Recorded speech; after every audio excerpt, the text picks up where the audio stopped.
Elden Ring is a vibe. This game has been a game that I have loved for a few years now. Loved it from the very start. I played it when it released, and I still love it now. I just wanted to make this video to just talk about how much I love the vibes of this game and how much everything just connects, and that I love the art direction, the music, the way everything is connected together in this world, which not only is it apparent in the land, but also the NPCs, and how they're all connected in certain different ways. And I just really, really love that a lot. This game is just super cool. Just so many elements of it. And I love that. I love that they just went full out with this game. And I hope you love it too. So, the video is going to be just on the base game. As with the DLC, I don't believe I've gone through it enough to really fully appreciate and have enough really to say about it. So this will just be based off of the base game, which there's a lot to talk about in terms of areas and all of that. So, but the video will be in 3 parts in terms of it'll cover the majority of it being about the land, and then the NPCs, and then we will finish off with bosses. And again, they all just connect so wonderfully. So I will also quickly say the character that I have will be in different armor for a few bits of the video, but for the vast majority will be in the same outfit, so just as a word there. So, but yeah, I look forward to just gushing about this wonderful, beautiful game that FromSoft created. And I hope you look forward to listening about my thoughts and just enjoying the scenery of different areas. So let's begin.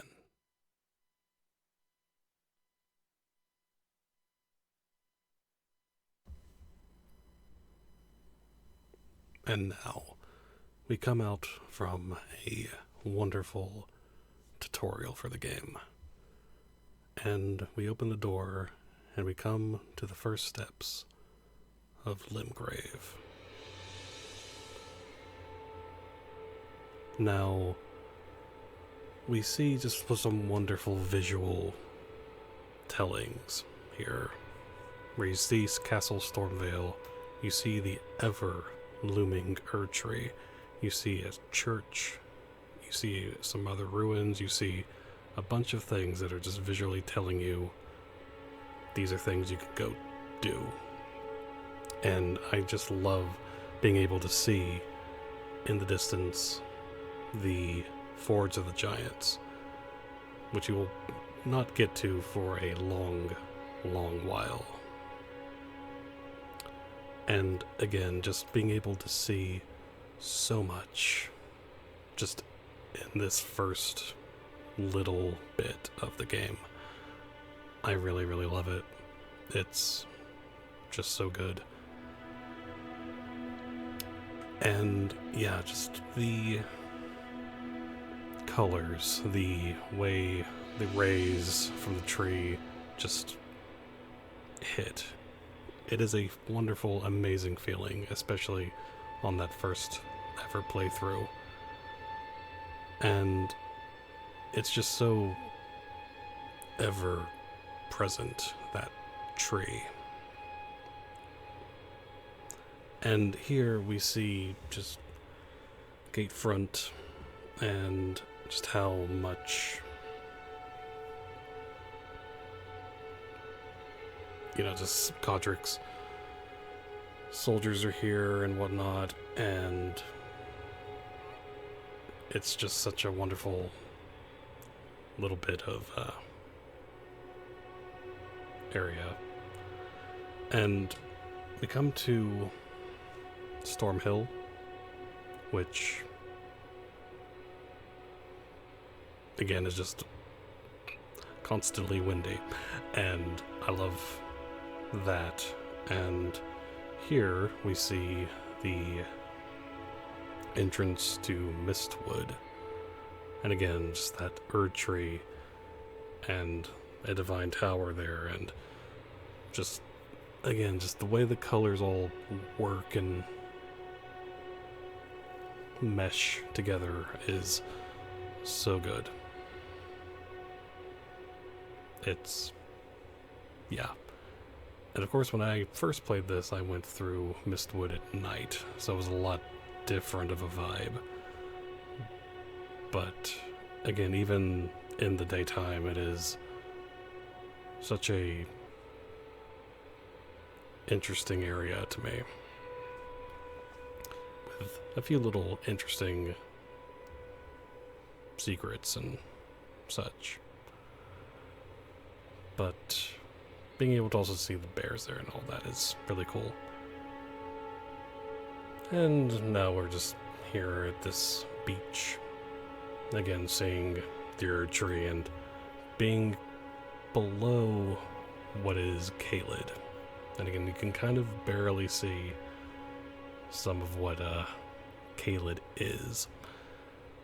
And again, crabs and a minor Erdtree, and I just, again, it's, and look at this, like the colors of the sky, the bridge, and just the waters and the way the rays just come down, and the rain is such a wonderful, wonderful touch, and adds, in my opinion, so much. Which is why Weeping Peninsula is such a wonderful, great area as well, and complements Limgrave as a whole. And yeah, again, you see more a church, and there's some ruins and that, and I just love it. It's such a really cool, unique, amazing world that they built. And again, just the golden rays, the Erdtree, and all that. And now we ride up past a church, seeing the Erdtree, and we come to a red sky, and we find ourselves in a wonderfully horrific, hellish landscape that is Caelid. Again, the first time I came across this area, it was uneasy. It was an uneasy feeling, I would say.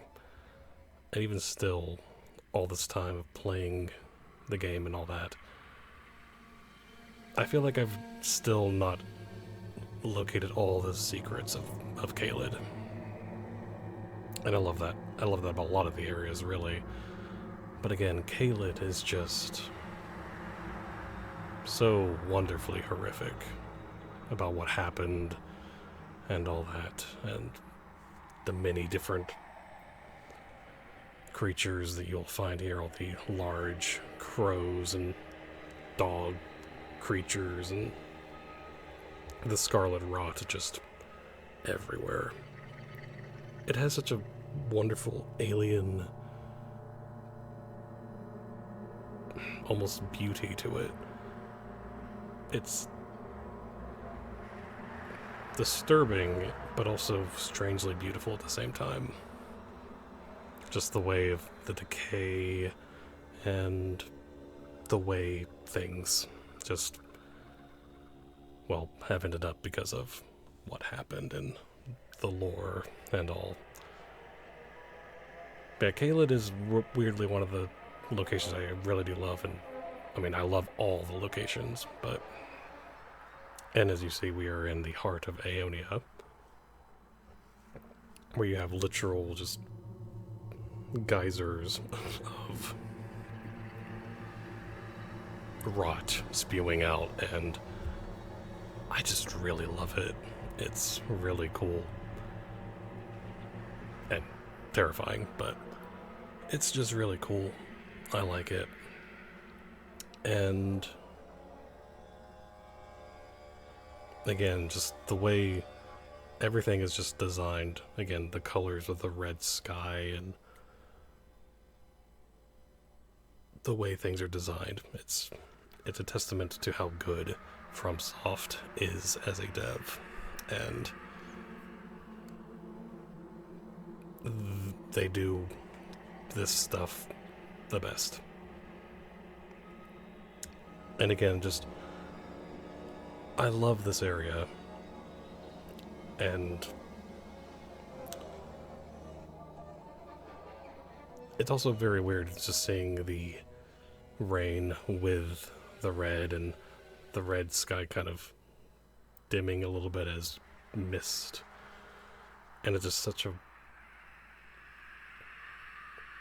really cool effect that I could just gush over how wonderful colors are in this game. And as you see, Radahn's castle that we go to in order to go to the Radahn festival and fight Radahn, which is really, really cool. Horrific, and, you know, like so many other things about this game, but I really, really love it. I love how it all just makes sense, all these different locations, how they all connect and how they all just work together. And now we come to Castle Stormveil, home of Godric the Grafted. Also the first legacy dungeon that you'll probably be coming across in the game. Now, I love the layout, and again, just I love how much the Jrpg is just visible from all angles in so much of the game. But again, Castle Stormveil, home of Godric the Grafted. Now you see these arms and limbs and all just strewn out through the place, and it's a horrifying bit of storytelling that the castle will be showing you. And again, just some wonderful bits and pieces throughout the castle showing how connected the characters are, and also kind of showcasing what each of them are like and what you're basically going to be dealing with as you go through the castle, and with the boss fight at the end of most of these, which I find really cool. And as you just go through, there's so many secrets, so many different pathways in all the legacy dungeons, but I feel like with all the time I've played this game, I feel like I've not found every bit. And again, as I've mentioned before, I really love that I have that feeling that I've not found everything. So it keeps every playthrough feeling very, very fresh. And again, I just love the design. I love the gold bits around the brickwork. Basically, it's so good. And as we come down here, we come across another very interesting bit. And of course, this is where we get the Prince of Death's pustule. And just, again, just more lore stuff that is very, very interesting. Just the whole thing of death and all that with this game is really interesting. And as we see here, here's Godric's arena, which will showcase Godric in the boss section, but seeing the dragon here and just the graves and everything, so much visual storytelling, just visual goodness throughout all of this. I just love how just everything, the statues, the throne here, and just so much. And how, again, so much everything connects. Again, I'm not showing every single bit of every single location because that would take a long time, but just kind of highlighting each area best I can, basically. And again, there's, the ghost NPC there, and just as we come out this way, we will be coming all the way to the wonderful vista that is Liurnia, which is just a wonderful, wonderful location. Now, again, as you see from here, you can see the Giant's Forge, and just one of the most wonderful vistas in the game. A game with many amazing vistas. You could see Raya Lucaria there, as Liurnia is home to it. And Liurnia is just so wonderful and mysterious, and it has a few different moods. When it's sunny, it is one of the most gorgeous places in the game. When it's rainy and misty, it is very mysterious, and it's, again, just different sorts of moods, and I love that. There's also the rare instance where it's like super uber foggy, and I love that as well. I love all the moods that Liurnia just gives. It adds to that mysterious feel of it. And again, you're just constantly reminded of the giant Jrpg, and also where you will be going in the game. Because you can see Mount Gelmir off in the distance. You can see, obviously, like I said, Raya Lucaria. You can see the Giant's Forge and all that. And again, I just love how much this game just shows how everything is connected and how wonderful it is and its connection together. And again, I just love the vast amounts of water and ruins. Just I would love to see Liurnia in its its heyday, like just at its peak. I think that'd be really, really cool to see, but we kind of are always supposed to see glimpses of what it was at one point.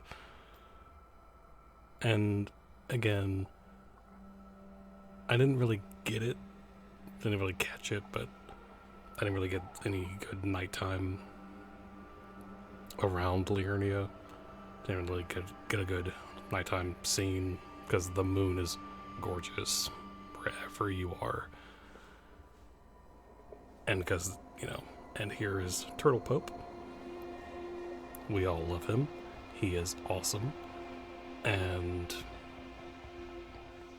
yeah, and just so much of this area is just has some really great caves, have some great catacombs to go in. Also, it's where you go to meet with Ronnie and that whole group. And obviously we go to Raya Lucaria, which is, in my opinion, a really, really wonderful legacy dungeon with a very underrated and, I believe, great boss in Rennala. Again, there's just so much. I always feel like whenever I go through Raya Lucaria that I go through it in such a way that I either find something new about it or whatever. And see, again, here's just this great shot of the moon with the Jrpg and just how wonderful this game is at catching a vibe. And, down there is Rennala, who we will talk about later. And now we go and move up the elevator. Now there's a couple of ways of getting to the next area. Of course, there's, this way of getting the medallions together and going up the elevator, and there's the ruin-strewn precipice. I didn't get any footage of that, sadly, because again, I didn't get footage of every little thing because this video would take a long time to do. But yeah, again, I just love Liurnia. It is one of my favorite, just in terms of vibes. And yeah, we are heading towards Altus Plateau, which again, I just find to be another huge, great area. And again, the colors. Love the colors of this whole area. I just really love that you can go a couple different ways to get up to Altus. And again, another thing I love is just the autumn vibes that it has. Just the yellow, golden sky, the trees, the way that they're colored and all that. They just did such a wonderful job with, again, the vibe of this area. And there are quite a few mini caves and other places you can fight things, find some interesting stuff. And again, the city of Leyndell is here, which we will come back to later. And again, just looking at, and again, you can see the mountaintops way over there. And again, you just get a sense of how well everything is connected, like I said a bit ago. And there's Wormface, which is fun. And the Windmill Village, as we see, it's another very interesting and kind of a creepy area, yeah, let's say. Just having the dancing and whatnot. But again, it's just such a Really, really cool area. Again, it's foggy here, but again, just random weather, which is cool.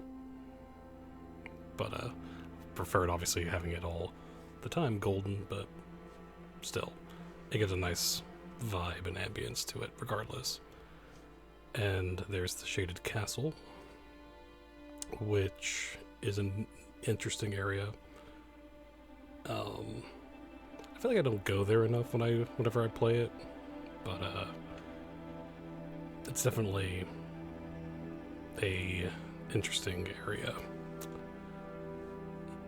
All the different the poison and such, and certain characters that it might be that it is connected to, and all that. Yeah, again, just love the sky, love this area, and I just had to make a stop at this particular spot because the way the lighting was just hitting was too good. And again, that's just another thing about this game, is that there's just moments that will just leave you awestruck, basically, with how just gorgeous this game is. And as we see, we go down into the Shaded Castle, and these statues and interesting placements that they have and all that. And we continue to go onward, and I am Melania, Blade of Mikola. And you see we have a certain character there on the wall. And then we go towards Mount Gelmir, which is a war-torn, not great welcoming place, let's say. It does lead us all the way to Volcano Manor, though. But again, the vibe is very poignant of what happens and what happened here. And just the craggy mountain that it is really, really interesting, especially when you see it from afar in places like Liurnia, and just, climbing it is a thing. But I see there's Volcano Manor and just, all the birds and such, and this crater here, which features a fun boss. And I loved that coloring, the golden tree, the purples, and all that. And now we're in Volcano Manor proper, which has some really, really wonderful music that I just love. It adds so much to the foreboding of it, and also the reds and all that. I didn't get enough, I feel like, of the entirety of Volcano Manor. That is one thing I wish I did get, was more of it, but still, going through the area proper is a pretty nifty thing, personally. The snake people, and seeing what all the different things that they did, and yeah.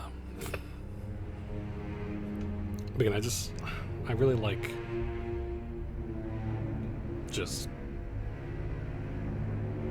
so much about it that I think I don't hear enough people really praise Volcano Manor, but I really, really like what they did with the area. And plus it features one really cool boss in Rykard, whom I love, but we'll talk about him later. But yeah, just this whole volcano lava town, it's really cool, and just a really neat aesthetic that is, again, a vibe. And this is Rykard's arena, and you see the chandeliers and whatnot, and it's quite nifty. I like it a lot. And yeah, it's just some cool stuff. I love it. And now we're back to Altus Plateau proper. And heading into Leyndell, which is one of my, is actually probably my favorite like city location that they have done. And I just love the layout of it. Because you can get, I feel like you can get lost in it, and I love that. I also love that I feel like every time I go into Leyndell, I always find something different and new.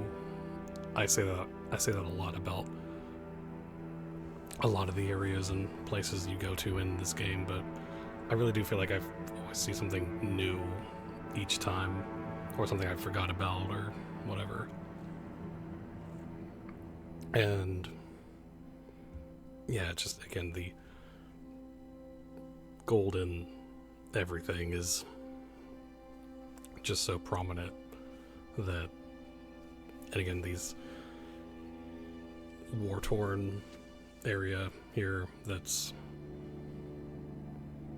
again just the visual storytelling of the entire game is pretty unmatched in my opinion. And I just love that we further go on and we get closer to the tree, and just it gets larger and larger, and I love that sense of scale that the entire game has. I just love that tree, just huge and foreboding and just always there.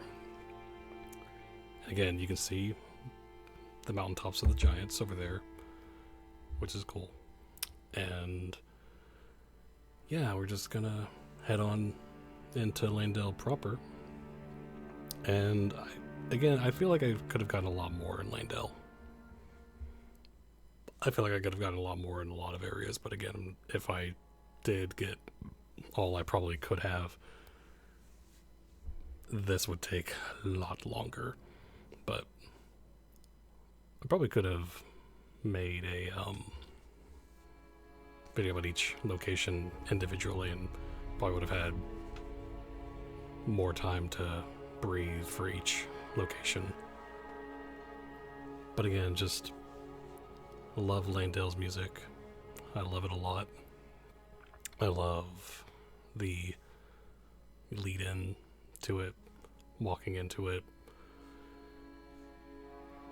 and just seeing this visual, seeing the dragon, just everything just is fantastic. It never ceases to hit for me, like the Liurnia thing. But, and again, the tree is much larger as we are very, very close to it.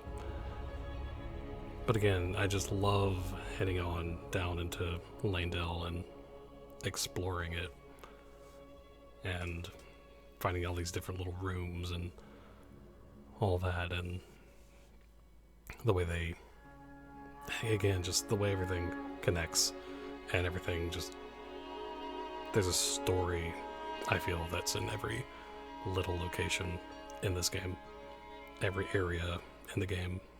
And yeah, it's just, they did such a wonderful job. They just did. And I just cannot get enough. And now we're gonna listen to this for a little bit.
And yeah, that is kind of another example of just something I love in this game. Just little bits like that. Just finding people playing music and all that, and again, it just adds so much to every area, finding little things like that. Now, I wish I did get some footage of the bats singing, but again, that's another one of those slight oversights that I wish I could have gotten, but oh well. But again, just that visual right there, just the scale of it is insane, and I love it. Again, just so much of the area is just so well done. And now we're in the subterranean shunning ground, which on first playthrough I really did not like, but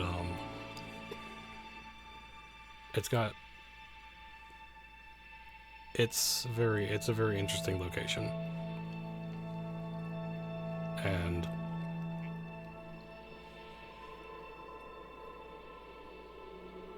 it just adds so much that there's this, this whole sewer system down here, and what sort of things come down here, and what sort of things, you can find. But I didn't really want to get a lot of footage of the area because but I wanted to find some of the important parts of it. And again, here's another thing.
And there is another thing that is down here that, yeah.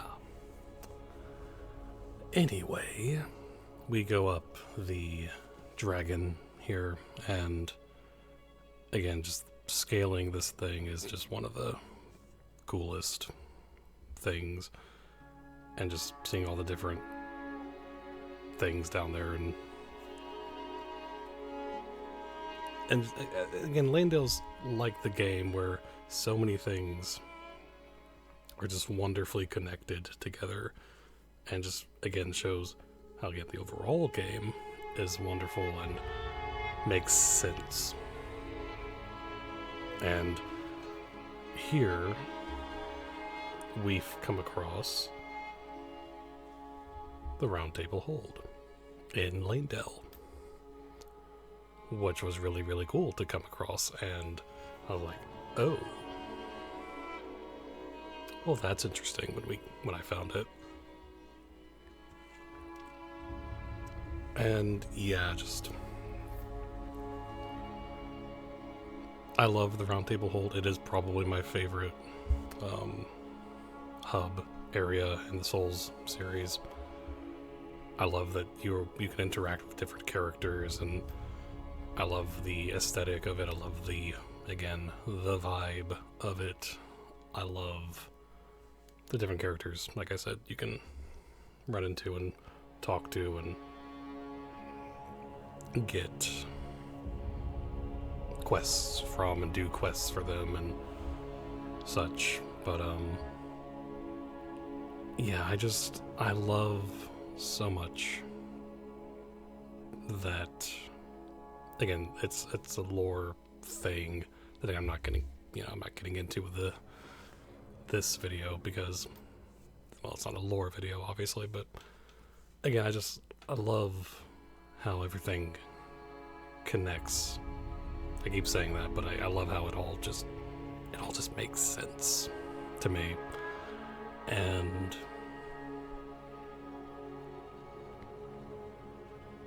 yeah, it's things like this is just really cool to come across in the games. Just like,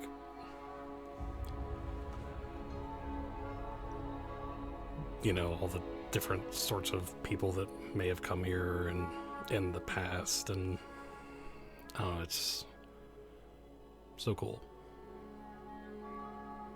Like,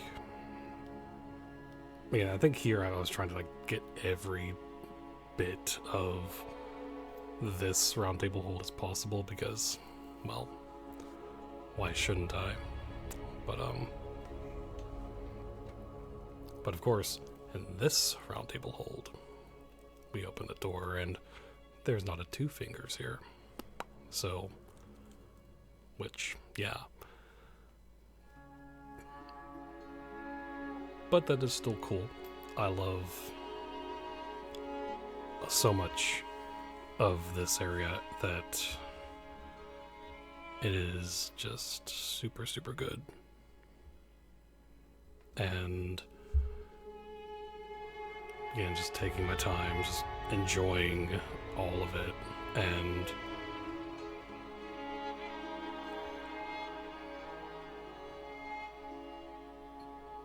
just loving the level design, really. It's just super good. And yeah.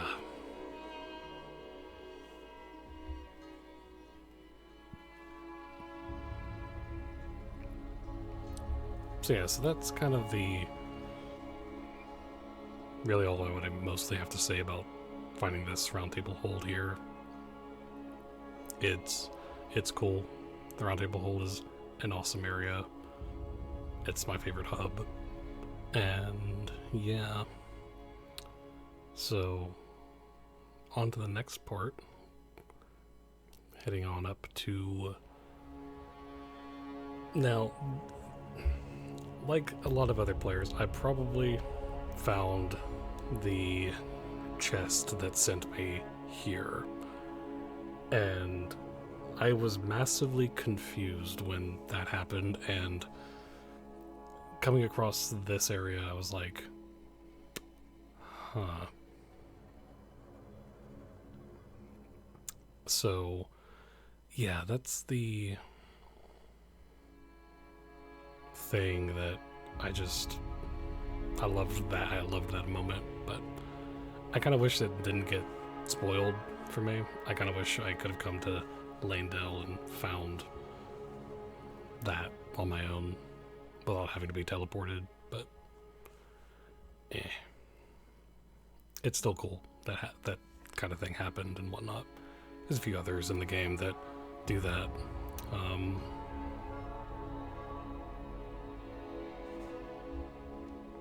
But yeah, I just find the climb up to the Erdtree where we would fight the Golden Godfrey here, and eventually we'd get to the point where we fight Morgott, who was an awesome fight, but I'm not going to talk too much about him yet because, well, he's in the boss section of the video.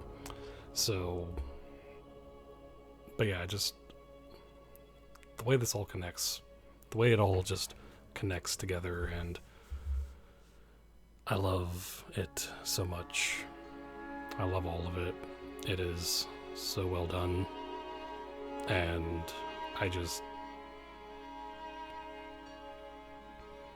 the tree roots and coming up here and you know, just getting ever so closer to the Jrpg. And again, seeing the mountaintops off in the distance, it's cool. I love it. And it's just so well done. Again, Leyndell is... I could have shown a lot more, but... And again, we come to this lovely room, which I love. I love it. Again, a lot of lore stuff that I'm not talking about, obviously, so... But, which is, again, I love the lore of Elden Ring. And it's some awesome, awesome stuff. With some awesome, interesting, well-done characters, who I find all very intriguing and interesting. So, but of course up here we would be fighting Morgott at this point in the game. And yeah, it's so wonderfully designed. I love how all of it looks. But we are heading towards the Forbidden Lands area, and which is basically the connected bits between Leyndell and Mountaintops. And it's a very a lot more creepier vibe right after the gold and all that with Leyndell and Altus. It's definitely a different sort of vibe, but I like it. I think it's an interesting location. There's not a ton in it, but it's a nice little connecting area, I guess you could say. But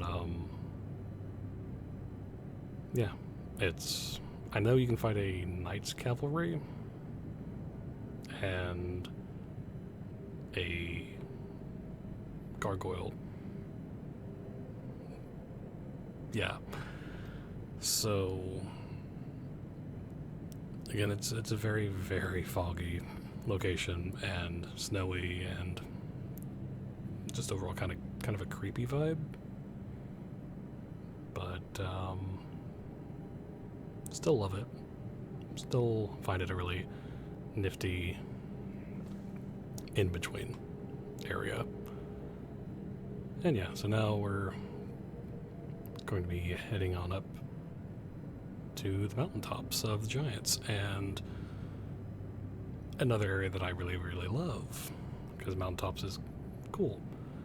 And there's some really interesting stuff to go see there, which again, I didn't get as much as I probably could or should have, but it is such a neat area that I can't, again, gush over the aesthetic of it and the vibe of it.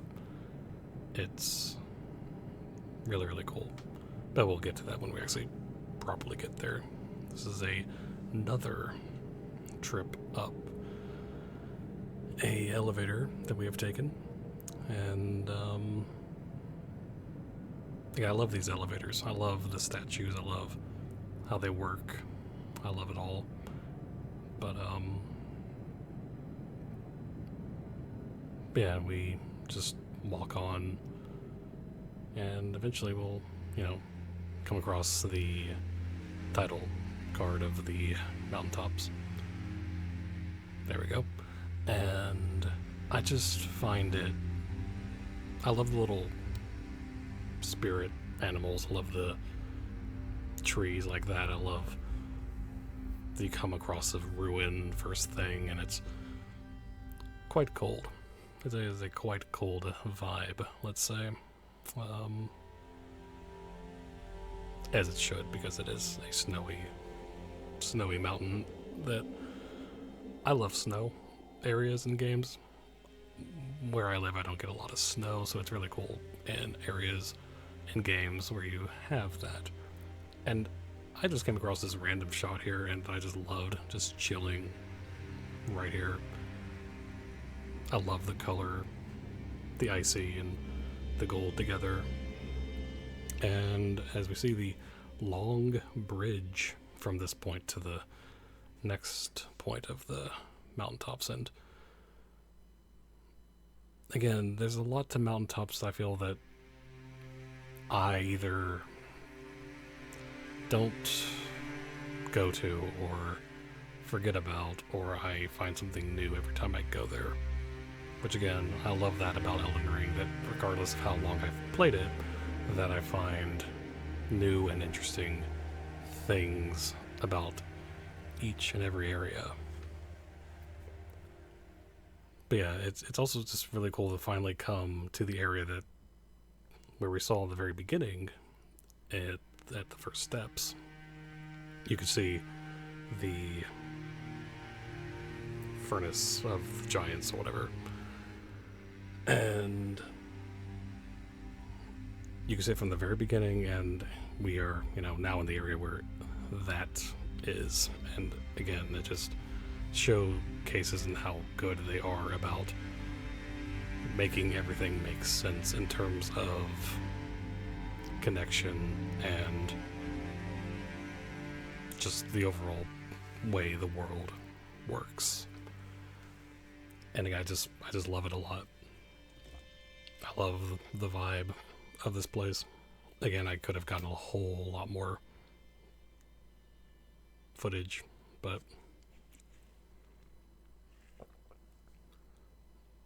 I love the snow. I love the snow and all the everything about it. It's so good. But yeah, it's again the ruins, really nice touch, with the snow and lightning.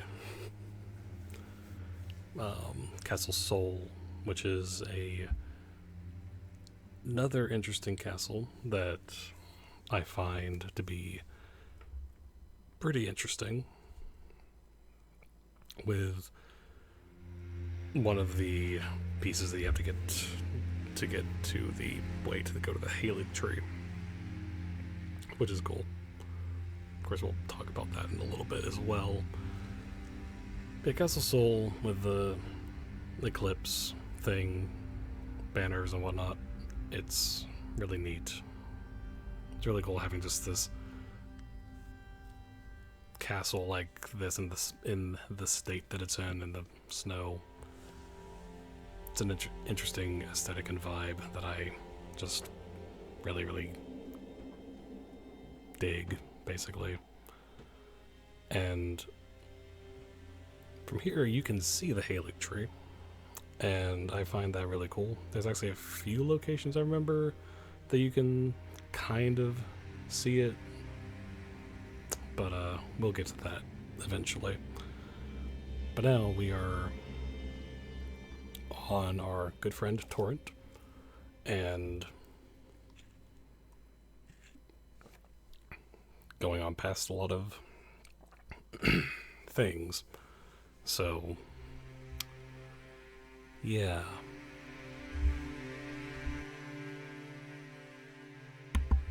And it's just like, I feel like with this fort here, I feel like I've only been in there like once or twice ever. I don't know why. Again, I do plan on doing a playthrough of Elden Ring where I try to go to as many places as possible to either kind of remind myself of locations or, things like that. Along with quests and such. But yeah, again, I love as you go on further up the mountaintops, the sky gets like this gray red thing with as you go further up, along with the Erdtree just kind of being itself. And yeah, it's some good stuff.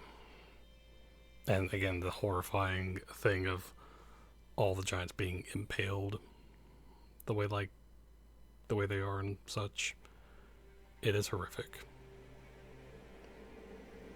Lots of things happened here. Again, lore stuff that, yeah. So, this is obviously the Fire Giant arena that we are just riding around with Torrent, and it is an open space because it should be, because Fire Giant is huge and a cool boss. And I love the design of Fire Giant, but yeah.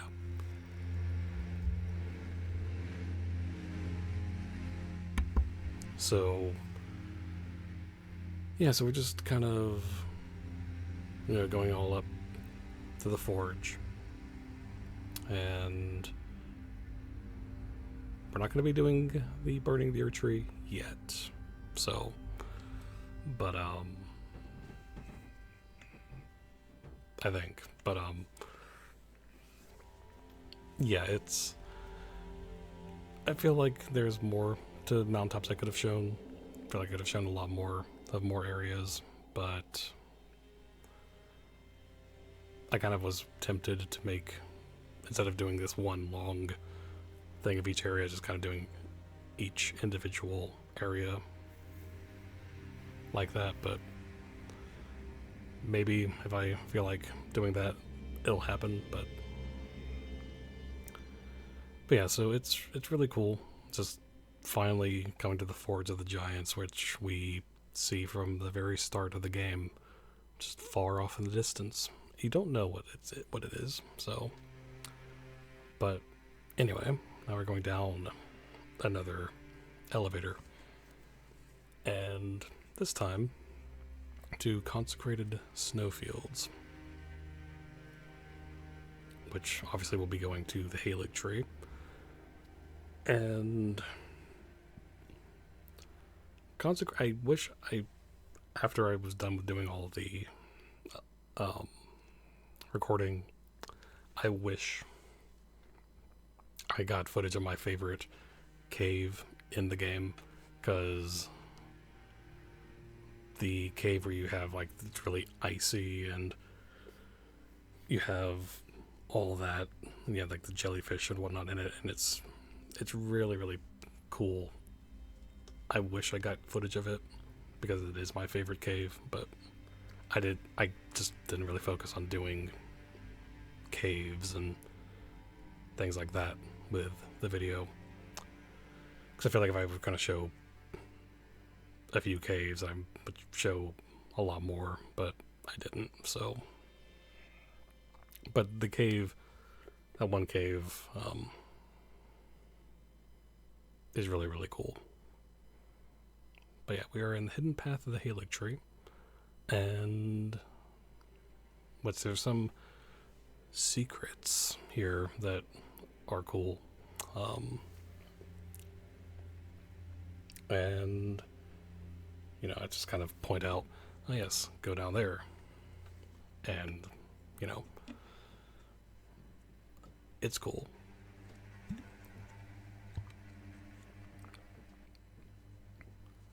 But yeah, this Consecrated Snowfields on its own is kind of an interesting area, because there's a few things you can do here. Obviously the Haligtree. There's a few bosses. There's a double Knights Cavalry fight that you can get into. I love the trees here as well. I love the blizzard aesthetic of the area, and you can get to Moog this way, which is awesome. Again, just showcasing the multiple ways of getting to certain locations. I love it. And we are in this lovely area that leads us to the Haligtree. And there is some strange editing that I did there, but I don't know why, but whatever. So trying to get to the Haligtree is a event, basically, and it is fun. And now we come to the Haligtree. Now, the first time I went through the Haligtree, I didn't love it. But it, like so many other things, I grew to actually really, really find the Haligtree to be really cool and a neat area. Also, again, because lore stuff and lore can definitely make an area a lot more cool. But even like without that, I just kind of being able to appreciate the architecture, the vibes, everything about it just really, really is great in this area. And these statues, yeah, the statues of Miquella and Malenia, and it's a thing.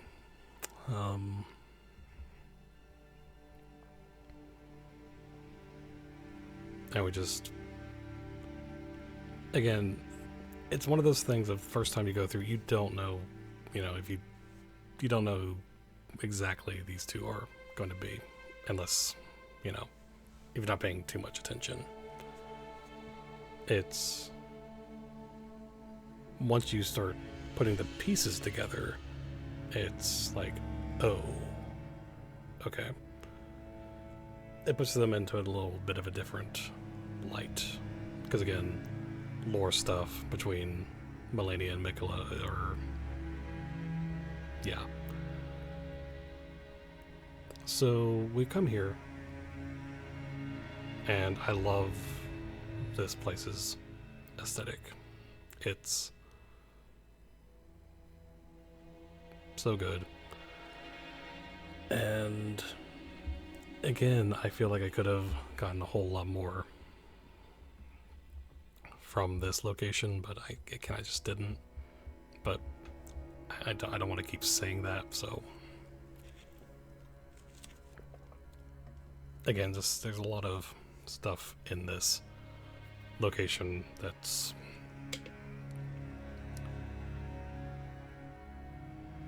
really, really well done, and I appreciate what they did with it. I really do. Even though it is, on the first playthrough, rather hard. Most locations are rather hard first time playing them, but this location was a little much on my first playthrough. But again, like I said, I've come to love it, and again, that is the whole waterfall of rot is just lovely. And yeah, I just really, really have come to love it. I love the vibes. Again, the vibes of the area, I just love the vibes and the lore and everything just once again coming together for a really, really amazing area. And obviously this is where we, we're near where we would face Malenia. And I love coming across the bud here and whatnot, but you can find obviously before you face off with her and whatnot. But obviously when I got this footage, I already beaten her, and so, you know. But yeah, it's the whole bloom, the whole, you know, that whole thing is just really, really, really powerful and tragic. But yeah. So yeah, so that was the Haligtree. I feel like I could have gotten a little bit more, but whatever. So on to the next area, my favorite area.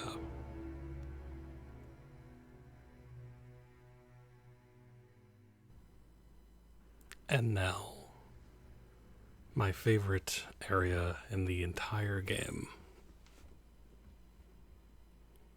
Now, I still love how I came across the underground area. I was in Limgrave, I was in the Mistwood, and a bear was chasing me, and I was like, oh crap, and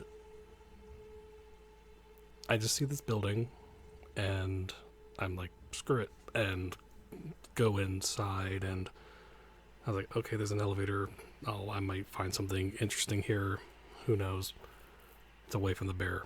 And then the elevator kept going and going and going, and the longer it went, I was just like, okay. So that was just my first reaction to the underground area. Second was, okay, so there's an entire bit underground. Okay. Third was, my goodness, this is gorgeous. And I just... I mean, what... I could just gush about how much I love the entire section. You know, Shifa River, Noxtella, Nokron, the whole thing. But I just love how, again, it connects all very well. And it's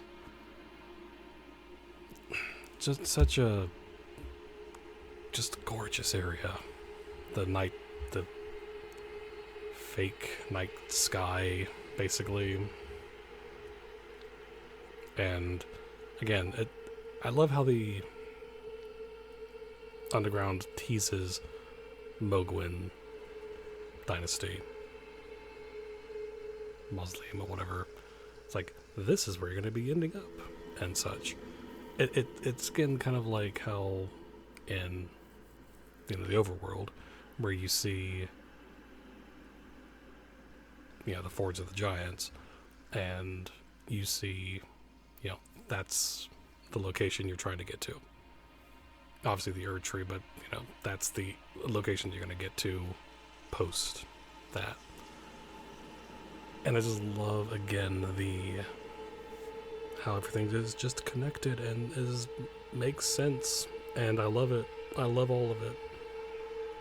Again, I love the architecture of everywhere in the underground. I love the enemies you find down here. I love finding the Regal Ancestor Spirit, which is a boss. Both of them I love. I don't care you fight them twice. They are different versions. I love them both. And yeah, just it's such a cool area that will always be my favorite. location of Elden Ring, and probably my favorite FromSoft area in general. I love it.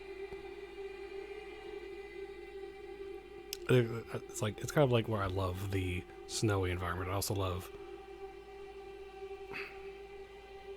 I don't know exactly the sort of area you would consider, I guess, underground cities. Like, underground cities is always a concept that I love. And here we are in Nokron, speaking of, and I just love it. I just love the idea of having these big underground cities that had or have their own culture, their own everything about them. Because I love all the lore about the Nox. I love it's just all super cool, and I love going through it. I always do all of it whenever I play Elden Ring. It's probably why I sometimes may not do certain things in other areas, because I'm like, I'm definitely going to do all the underground because it is my favorite area. Of course, I want to do the whole thing. And just aesthetically, just art direction, level direction, everything about this area is just so wonderful and beautiful and gorgeous and amazing. And I just love the idea of like walking through here and just like this Moog is just over there waiting, and of course Miquella's arm and all that. But yeah, just Nokron is really cool. I love just, again, I love how their architecture is different from, you know, other parts of the game architecture, and it shows you that there are multiple different cultures.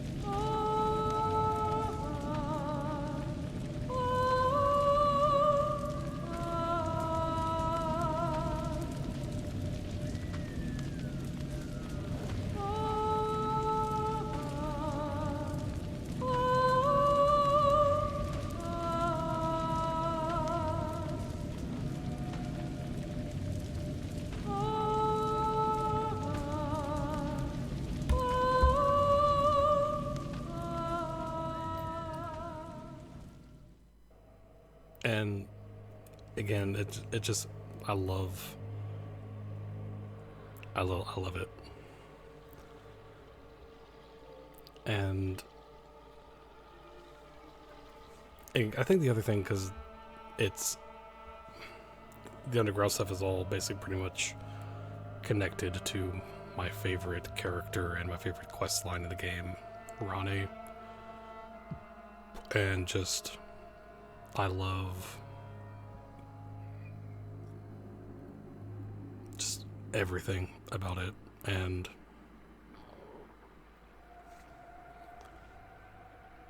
tied to my favorite character, tied to my favorite quest line to do, tied to my favorite just vibe of the game. And I think I was going through this area and I was like, you know, just this whole game is just full of vibes, basically. And no area is, in my opinion,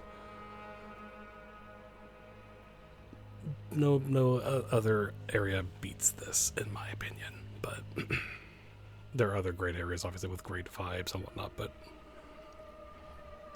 the way this area feels for me is second to none, let's say. But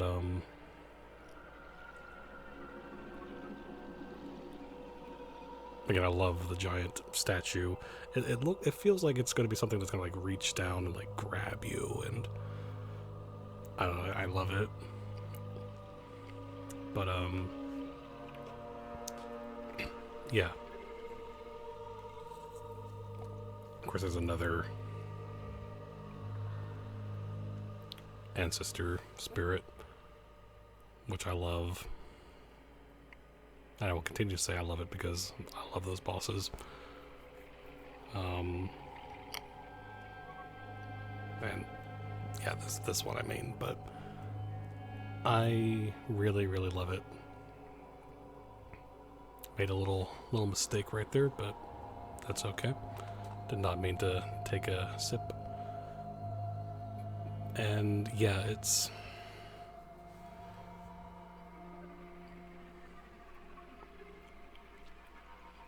again, the whole underground city thing is just a thing I love. And I would love for them to do something similar to it in future games. But yeah, it's a cool looking area. I love just hanging around it so much, and it has some of my favorite ways of getting around in the game. Getting into a coffin and going up or down a waterfall. I love it. I really do. So yeah, it's going to be really interesting to see what we do get in a new single player FromSoft game, because I really would love to see them work with underground cities again and see what more they possibly could do with it. More of that concept. Not saying like a whole game has to be based on that or anything, but I would like to see that again. It'd be cool. Or anything they want to do, because it's FromSoft, and yeah. But yeah, so coffin traversal is fun, and I do love, like, I'm trying to think like how the character, the Tarnished, is thinking about whatever going in that is kind of funny, like, what the heck? But then again, probably by this point you're like,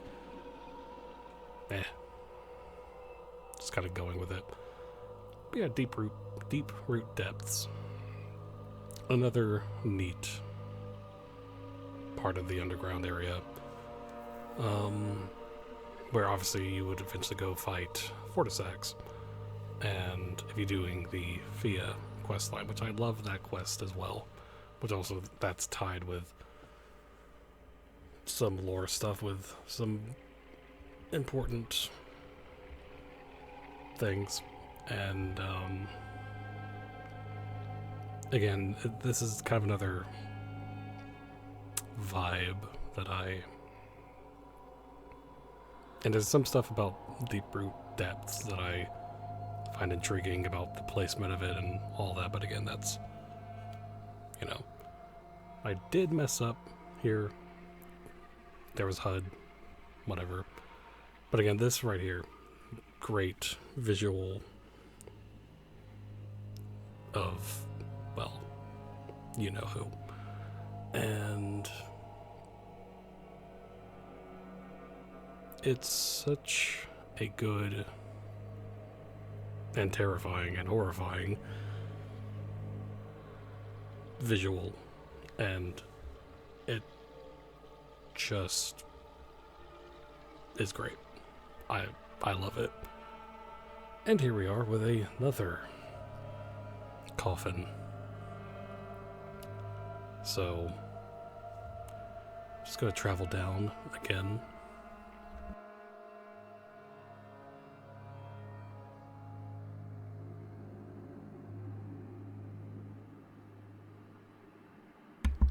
But yeah, I love it. There are things like this it makes me remind myself of why I love FromSoft games. They do things like this, and I love it.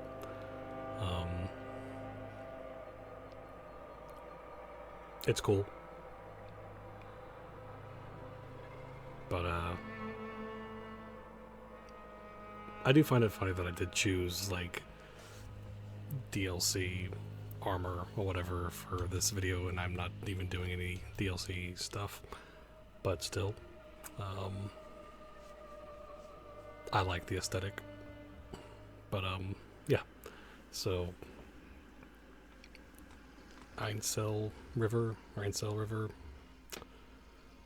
Again, another really nice river location in the underground that I love. Again, the statues of this fellow are just everywhere.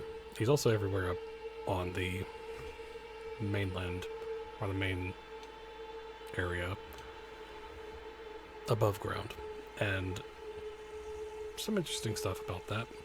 And there's the Lake of Rot down there. That is the Lake of Rot. It's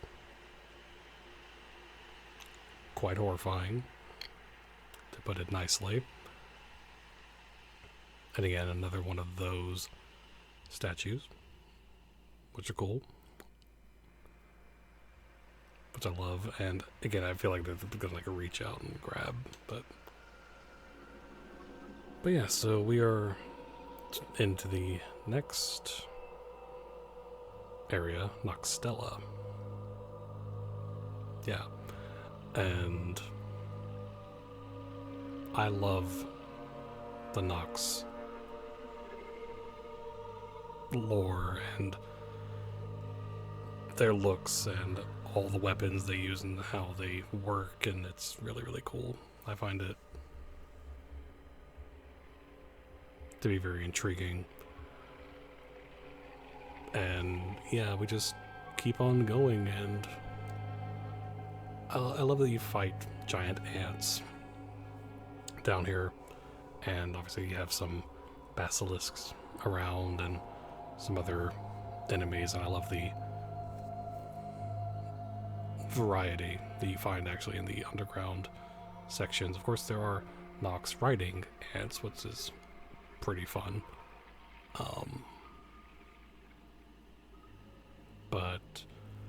And again, now we come all the way down proper to the Lake of Rot, which is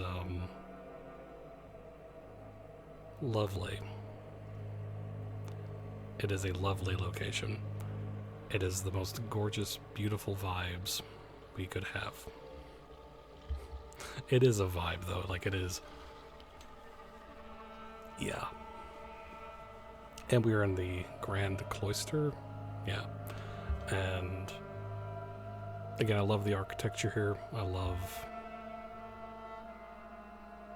the coloring with the fire and rot and all that. And now we're trying to get to another coffin, because we got to get to other locations.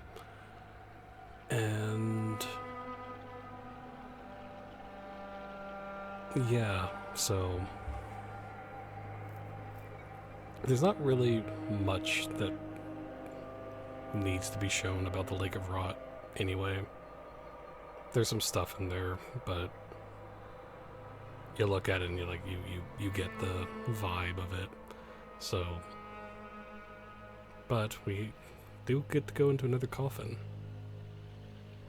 which we do get to go fight Estelle, who is pretty cool, and one of the best, like, cosmic horror bosses that I think they've done.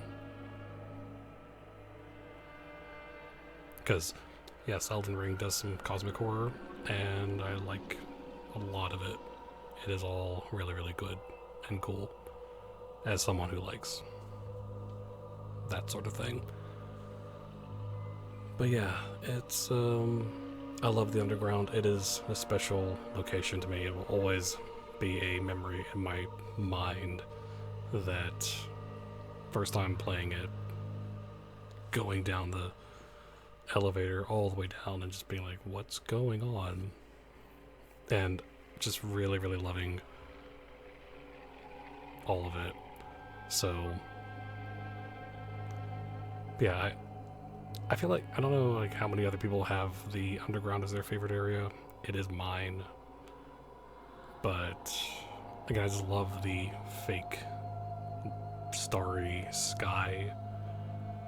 It's really, really, really cool to me, so... But, I love the music.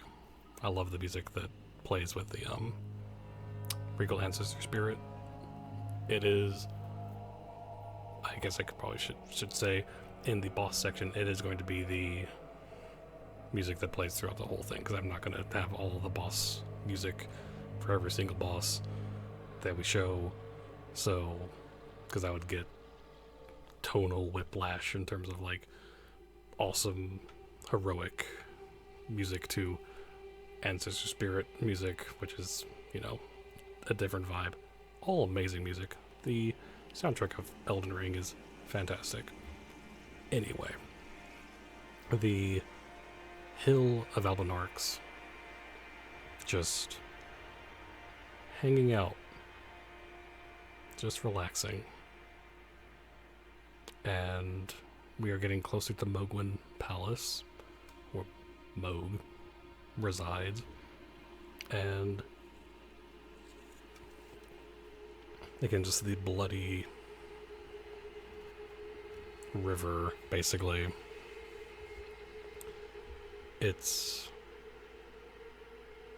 quite something, and I love it.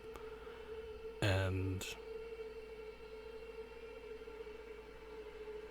like it could come off as like, oh, that's really edgy, but for some, like, it fits obviously with Mohg and his whole lore and everything, and it fits because it's over here and not the whole game, and it all fits and makes sense. As again, I've mentioned many times, everything just connects.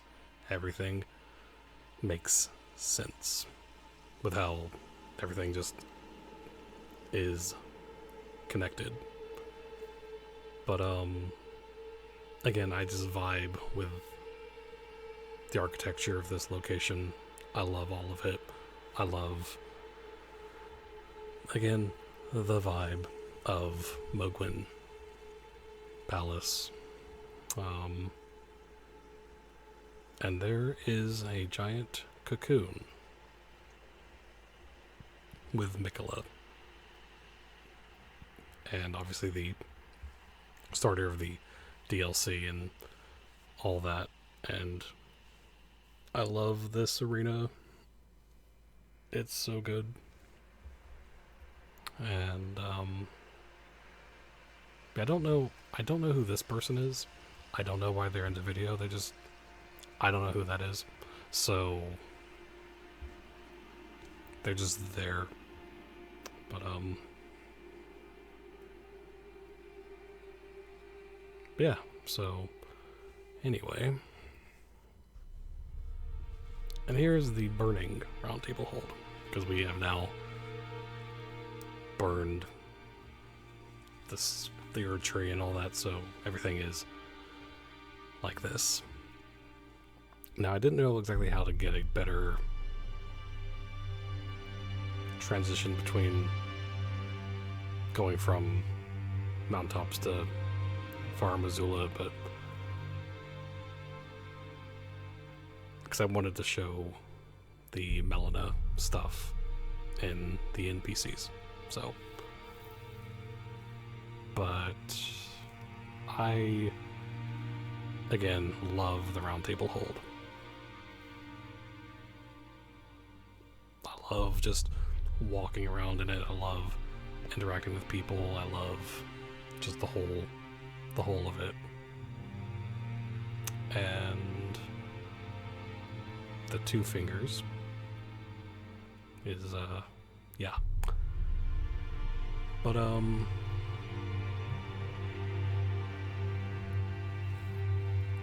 again, also my favorite blacksmith in the series. His whole story going throughout the whole game is sad, and I feel for him and her. Anyway, off to Farum Azula, which I find really, really amazing. I love the idea of having this floating, ruined city, ancient city, with storms and tornadoes and all that just constantly going. I love the look, the aesthetic, the vibe of Farum Azula, all the dragons. My favorite dragon in Souls is here in Placidusax. We'll get to him again, so. But I love everything about Farum Azula as well. I love the ruined aspects of it. I love that you have to be careful. You have to be careful in this location, and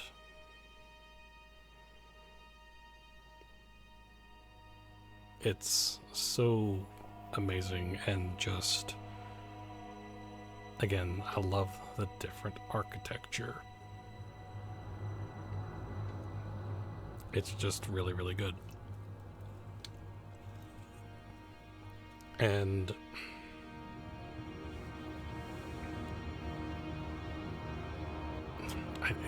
there's so much to really say about, because there's so much that goes on in so many locations. But I love the beastmen. They're really, really cool. Of course, Malakath is also here. Malakath is a awesome, amazing boss as well. And yeah, it's just really good. I love it. Because I love that this is obviously more crumbling, more ruined, and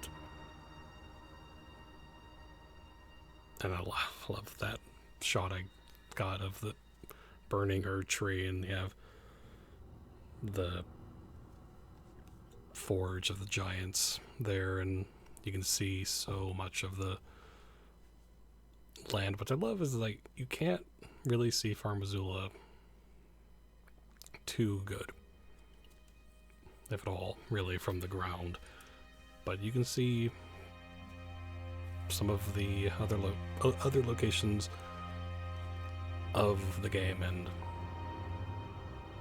I don't know, it's just so good. And again, even though it is its own separate thing in the sky, it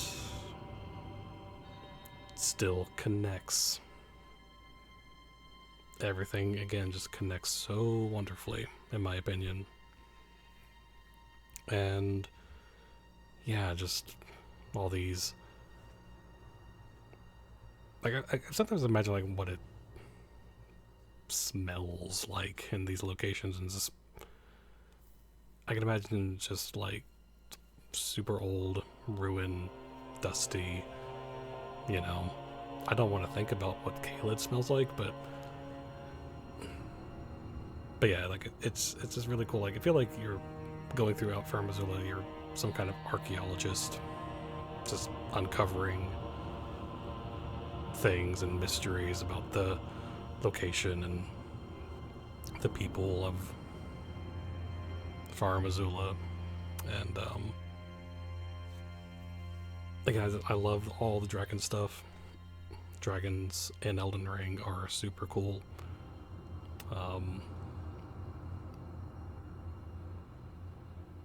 Aesthetically, they're they are my favorite that they've done. And again, I just love having these tornadoes constantly going and going, and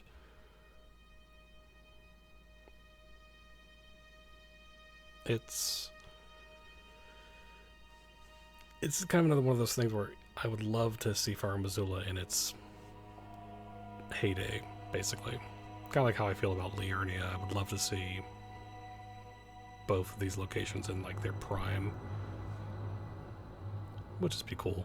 And here we are, by the way, just chilling, which is fun. Yeah, it's all just very, very good stuff.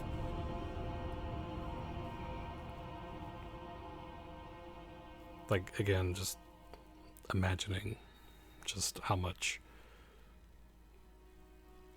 goes on here in its heyday and what goes on and all that just really, really intrigues me and gets my mind going. It just,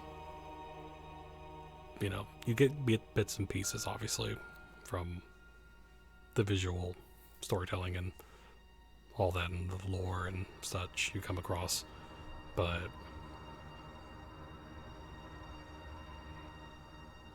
again, the dragon lore of Elden Ring is cool. I love them. And it's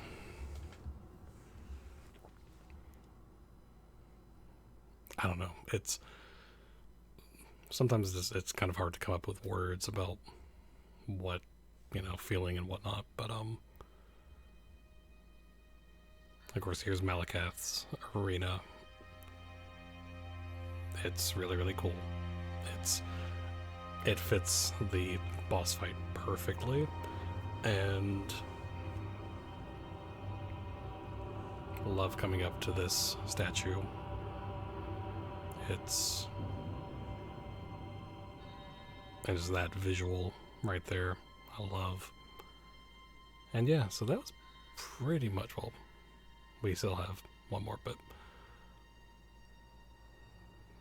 yeah, we defeat Malakath, obviously, and we decide to, well, let's burn everything, because yeah. And I love the direction of cutscenes. All of the cutscenes. The rune of death is unbound.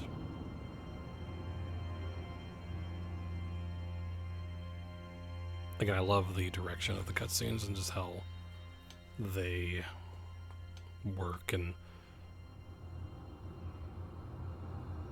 how they're shot and how they're, you know, narrated and everything. I just love it. I love what they have done with this game. And everyone gets to look at the burning tree. And yeah, it's such good direction just throughout in basically all categories. But anyway, after that, we come and back to Leyndell, but it is now Ashen. And yeah, it's quite something. It is quite a thing just coming across this, and now there's not a ton to do in Ashen Leyndell or Ashen Capital. There's not a ton to do here, but obviously to go fight, you know, a few boss fights and all that in the game, and all, obviously, but there's a couple of amulets and, you know, things, and you can go back down to Shunning Ground, and you can, yeah, but obviously, everything being ash is a much different vibe. Obviously, to what we were saying with Leyndell earlier, of being this really nice city. But it is a poignant end of the game, though, I would say, of burning the tree, everything here becoming ash, and I love it. Because I love that it's at the end of the game, and the game is not ashy looking from the start. You have, you build up. It happens at the end of the game, and I like that. It's just,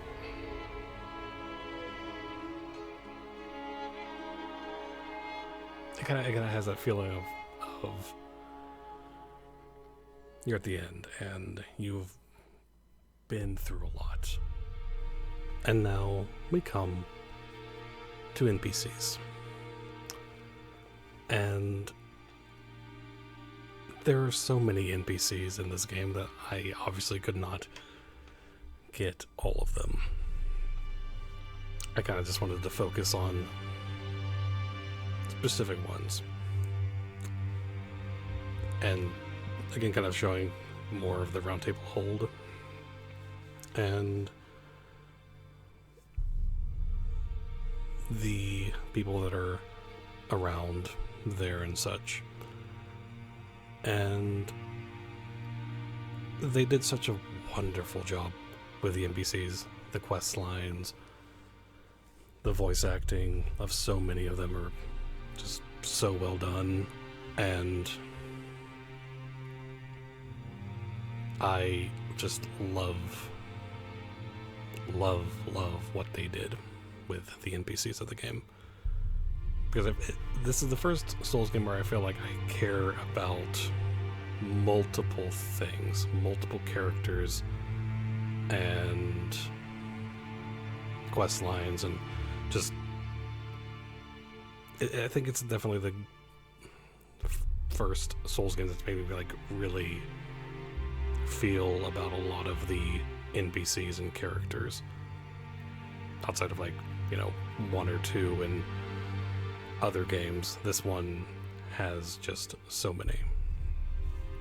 And here's the Two Fingers normal. It is a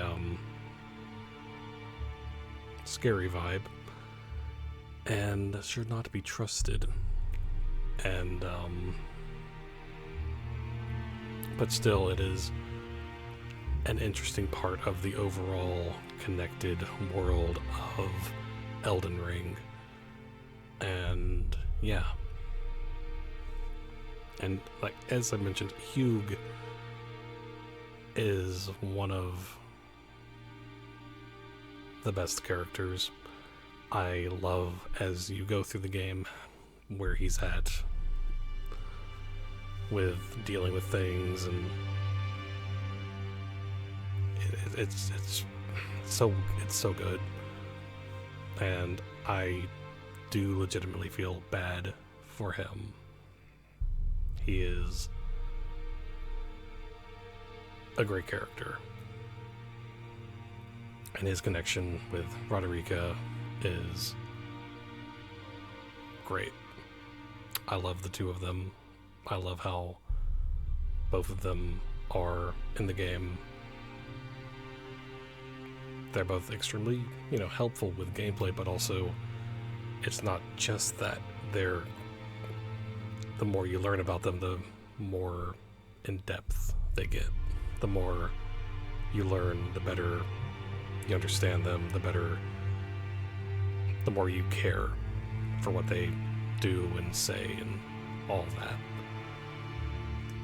And again, it's just such a brilliant thing that the writing with this game made me really care about so many people, and I love it. And there's Fia, who has a very interesting quest line, and she just intrigues me. Her whole everything just is very intriguing to me. Of course, eventually leading to Fortisax. So I will say I did not get footage of him, so don't expect footage of that fight, because when I tried, it got messed up and I beat him, so yeah. But, you know, I'm not showing the whole quest line, of course, but come across this part, and she had to kill for reasons, and it's, yeah, she's a very, very interesting character. And I always do her questline because I like fighting Fortisax. So that's another reason. But again, I just find her quite intriguing to deal with. And she, yeah, so I think the first Elden Lord ending I did was hers, so take that what you will in terms of how I think about her as a character. But I just find it all very, very intriguing.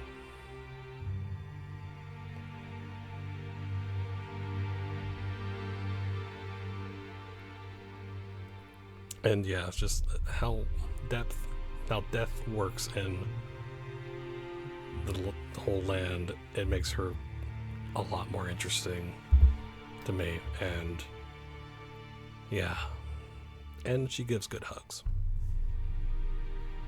And now here's Alexander, who I did not get the first initial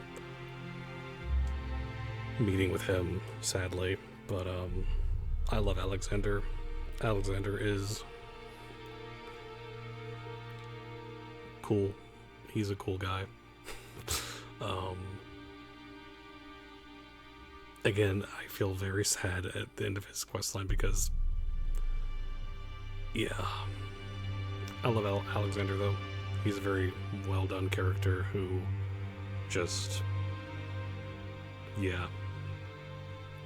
I mean, he's a giant jar guy, and he's just cool. He's just a cool guy to vibe with, let's say. And of course you can summon him in the Radon fight, which is awesome. Yeah, I just love Alexander. He's cool. I love him. And I always get a kick out of every time I see him and such, so little sneaky Blythe back there in the background. But yeah, just Alexander's an interesting character. That's about as, you know, he's cool.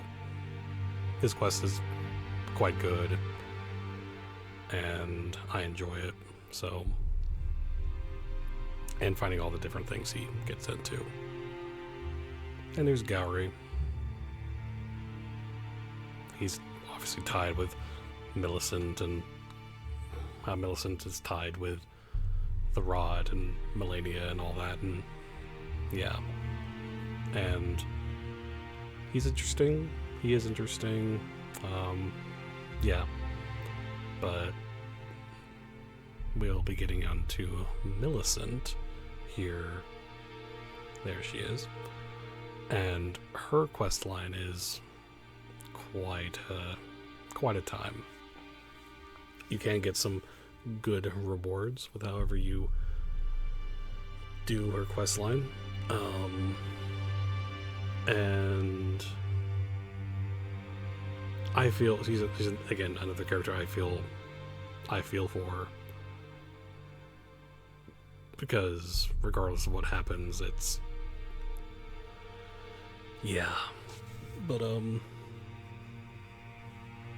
again, the writing of a lot of these quest lines, Millicent is right up there for me in terms of really good feels for that character sort of thing. So yeah, I love her quest line. She's cool. And you do get some good gear and get some good such and whatnot. But and also she comes in a lot of different locations. She comes and which is really nice. So like you meet her in Caelid and whatnot, you revive her and whatnot, and obviously she'll come to the Haligtree eventually, and it'll, it all comes to a head there with her quest line. But it's all really, really good, and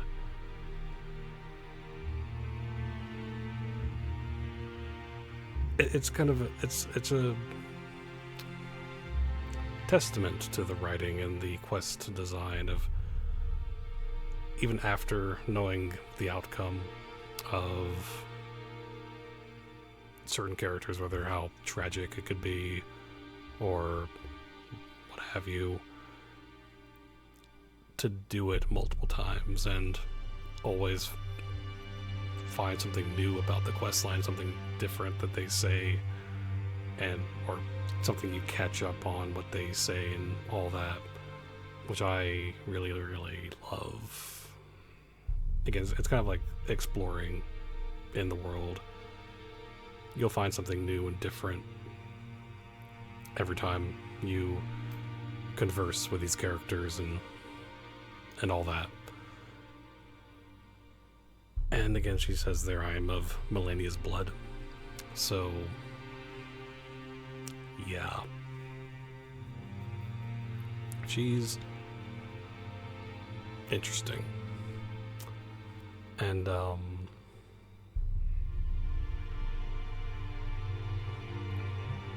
just some really, really fantastic writing. A lot of the characters, again, just fall under that. It's not really, because I've not done every quest line, but yeah. And as you see here at the end of her quest line, it is quite sad. It's tragic that, but she was able to be her own person. So in the end, it was, I guess, worth it. So, and yeah, it's just very, very well done, and great character, just a great, fantastic character.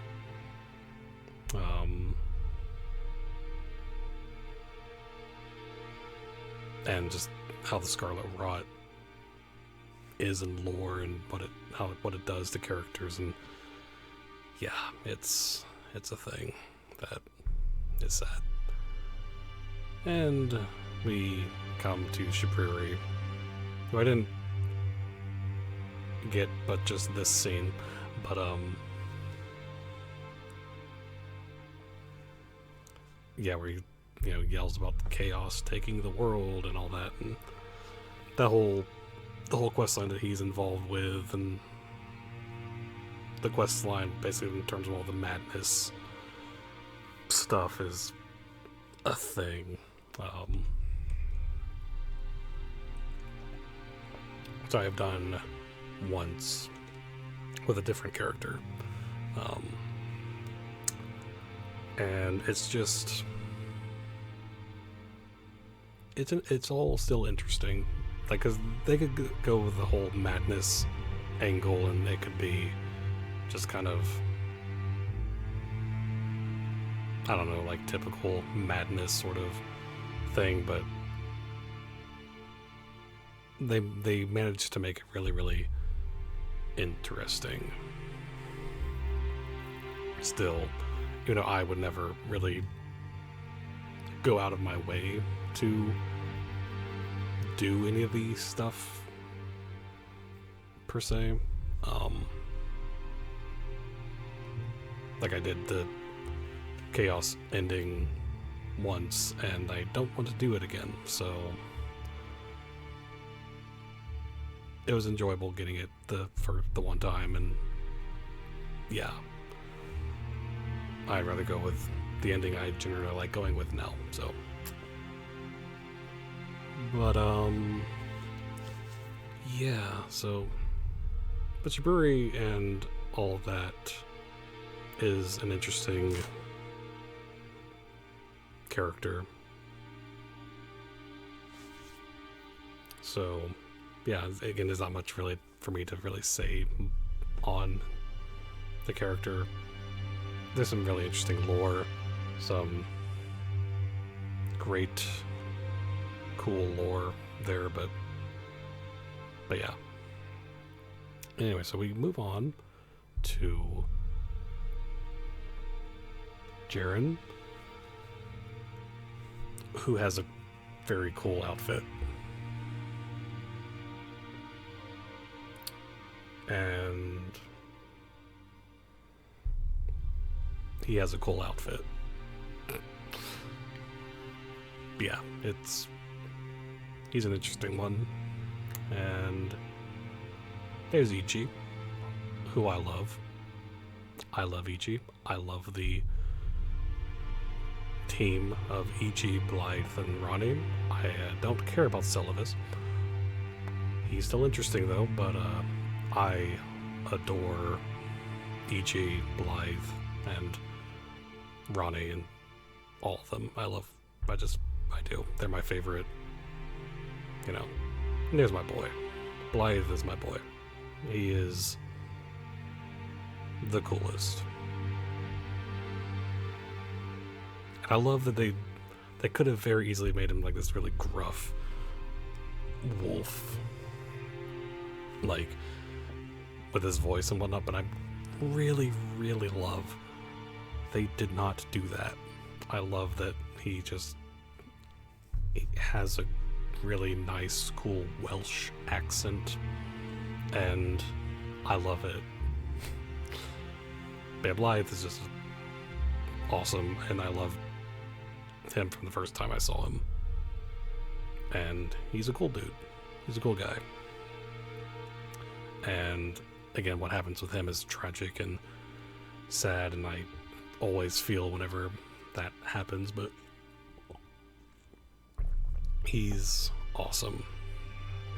He is an awesome character, and just one of my absolute favorites. Like, I'd probably say Ronnie, my favorite character, and Blythe is like right there.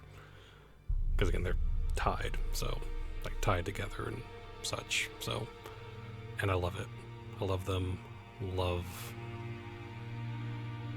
And I just had to get this perfect shot. Also showing how friggin' tall he is, but him with the moon, it's just great. I just thought it was a good shot. And Blythe is cool. That I could just say that over and over again. Blythe is awesome and cool, and I want, you know, I just love him as a character. And yeah, so I want more Blythe stuff as well. That's just me. I don't know. I love him. So anyway. And now we move on to different outfit. Anyway, but now we move on to Melina, who is awesome and has awesome writing, and I love her character as well. And she's pretty cool. She, obviously saves us and whatnot Torrent finds us, and she, with Torrent and all that, and it's just really, really cool. And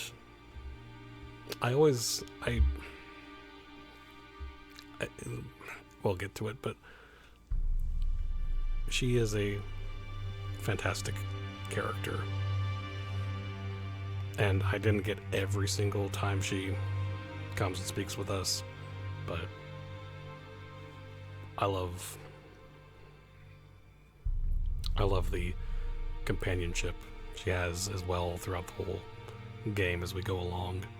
And I really, really love that if you do choose the Lord of Chaos ending, she is mad, and rightfully so mad about that. And yeah, that's another reason why I don't like doing it, because I don't really want to have her upset over that. So, but I think the other thing is, the more I think about Melina and in the overall story and lore of Elden Ring, the more interesting I find her, because she is, again, way up there in terms of character quality and writing and all of that, in terms of the characters in the game and FromSoft characters in general, really. And yeah, I just love her, and I love her aesthetic. It's simple but memorable. That's another thing I love about the characters of Elden Ring. There's some characters that are, very memorable with how, much there is to their character and whatnot. And there's some characters that are simple, but again, her look is memorable, but also because she is also a very interesting, cool, well done character. And yeah, so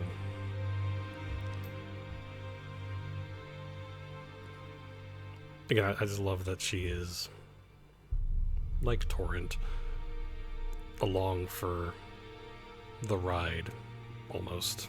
Like, she doesn't come with us necessarily, but in a way she kind of does, because you come across different locations and she'll, like I said, as you see, pop up and speak to you at different churches and talks to you about America and all the other stuff that you're doing and whatnot. And I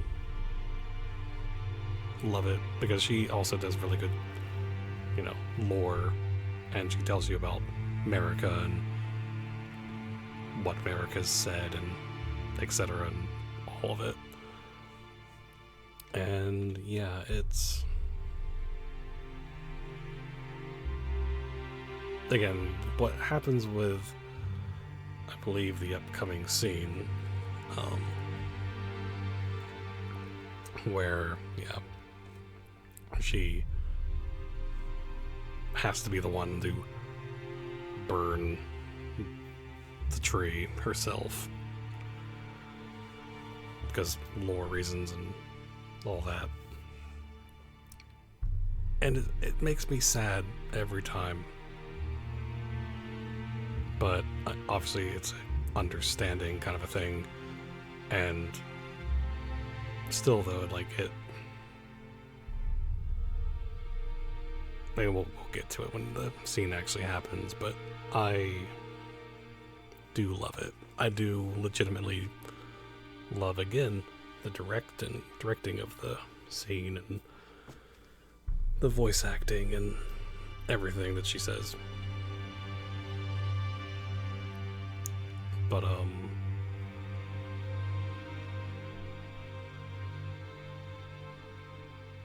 I'm just, watching the scene, and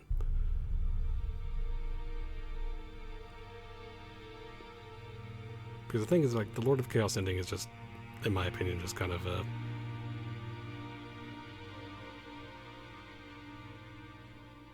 I don't know.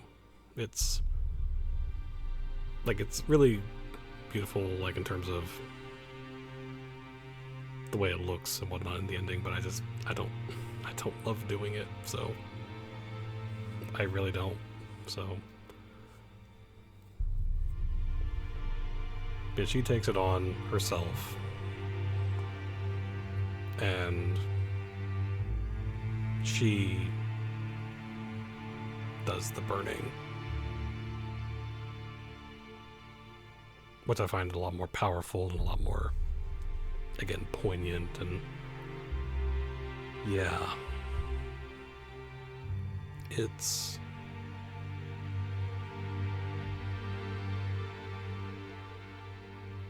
just really, really well done. Directing, and the way she, like, just turns, and it's to you. Thank you, It always kind of just hits, whenever it happens. And yeah, that's it for Melina. And now we come across my favorite character.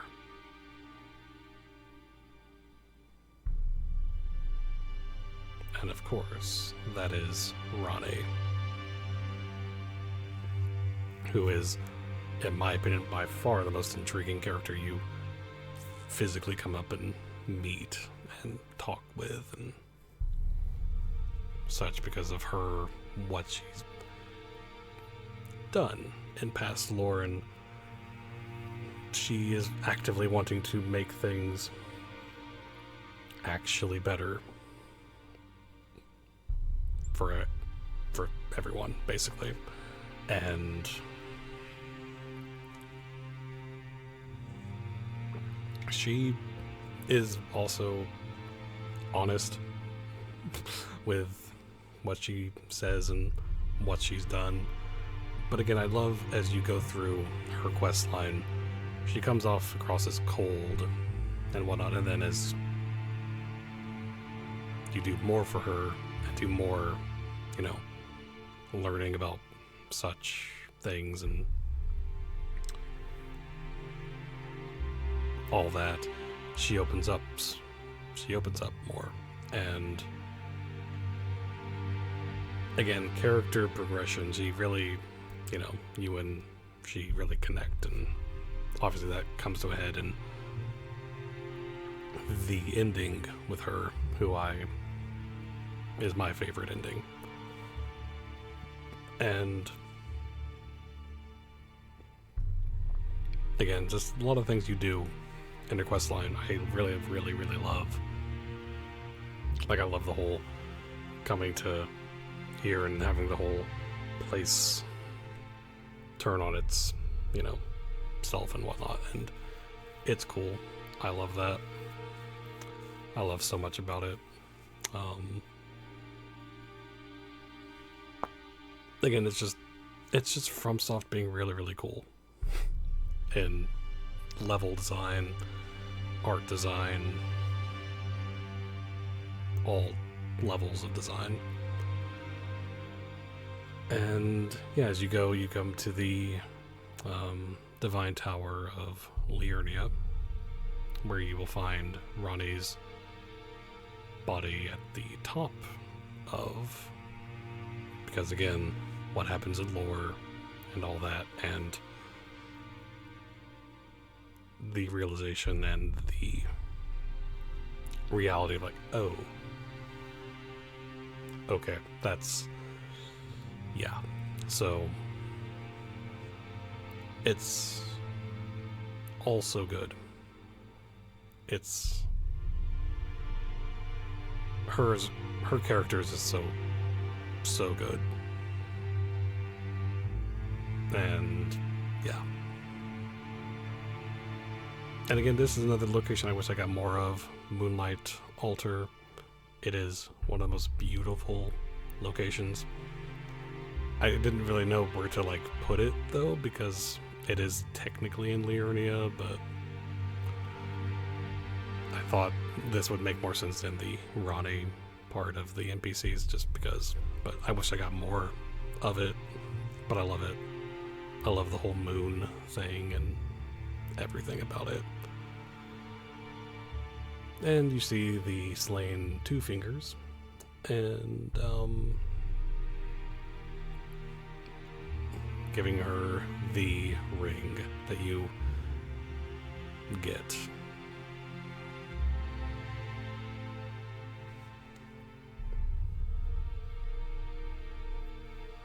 I really, really love it. Love the, again, I keep saying it, love the direction. Love it. It's simple, yet effective. And powerful. This plus the ending and all that.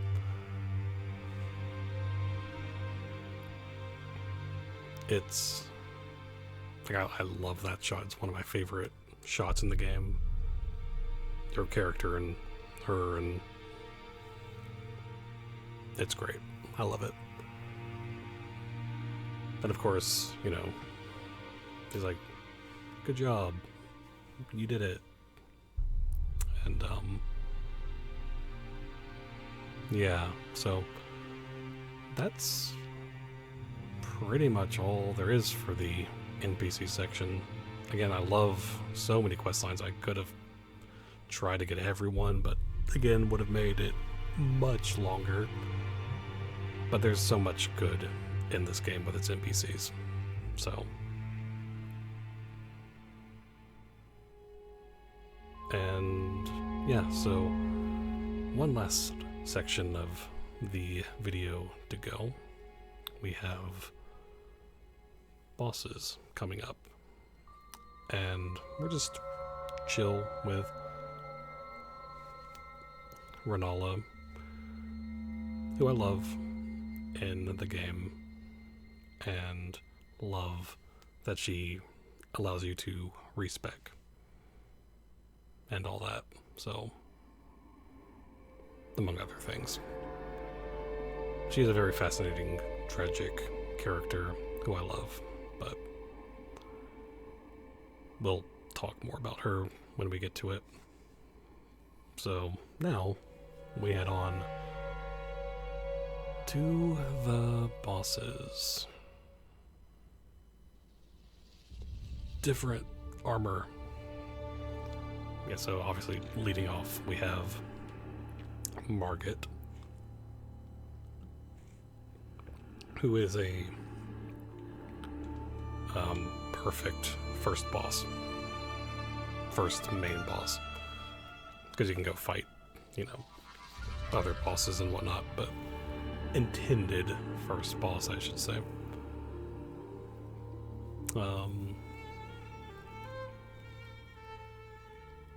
He's just cool. Again, first time I played it, frustrating, but he really, really is a great teacher of the game and how the game is going to be.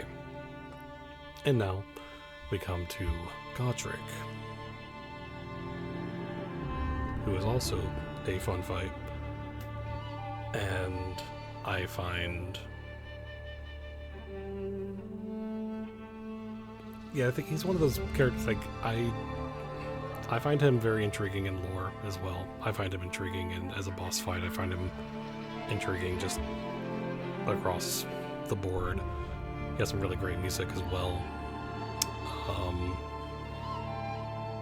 Love his design, because I feel like they could have made this feel over-designed, but somehow it doesn't come across that way. All the arms and all that, but it just makes sense in the terms of Elden Ring, and I really, really love that a lot. And of course, his second phase. And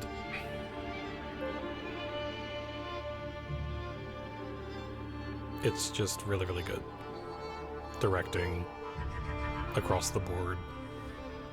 The presentation of the bosses are fantastic. They have personalities. They feel like you're actually fighting someone who has again, like I said, a personality, and like there's a real purpose to fight them. And I really, really love that. I love that also that they're not like faceless knight types. They're not, there is more to them, and I love it. And now we come back to Rennala, and I love the Rennala boss fight. And my gosh, my character is quite pale in that shot, but again, I find Rennala to be, like I said, a very intriguing and tragic character with what happens in the game, lore and all that.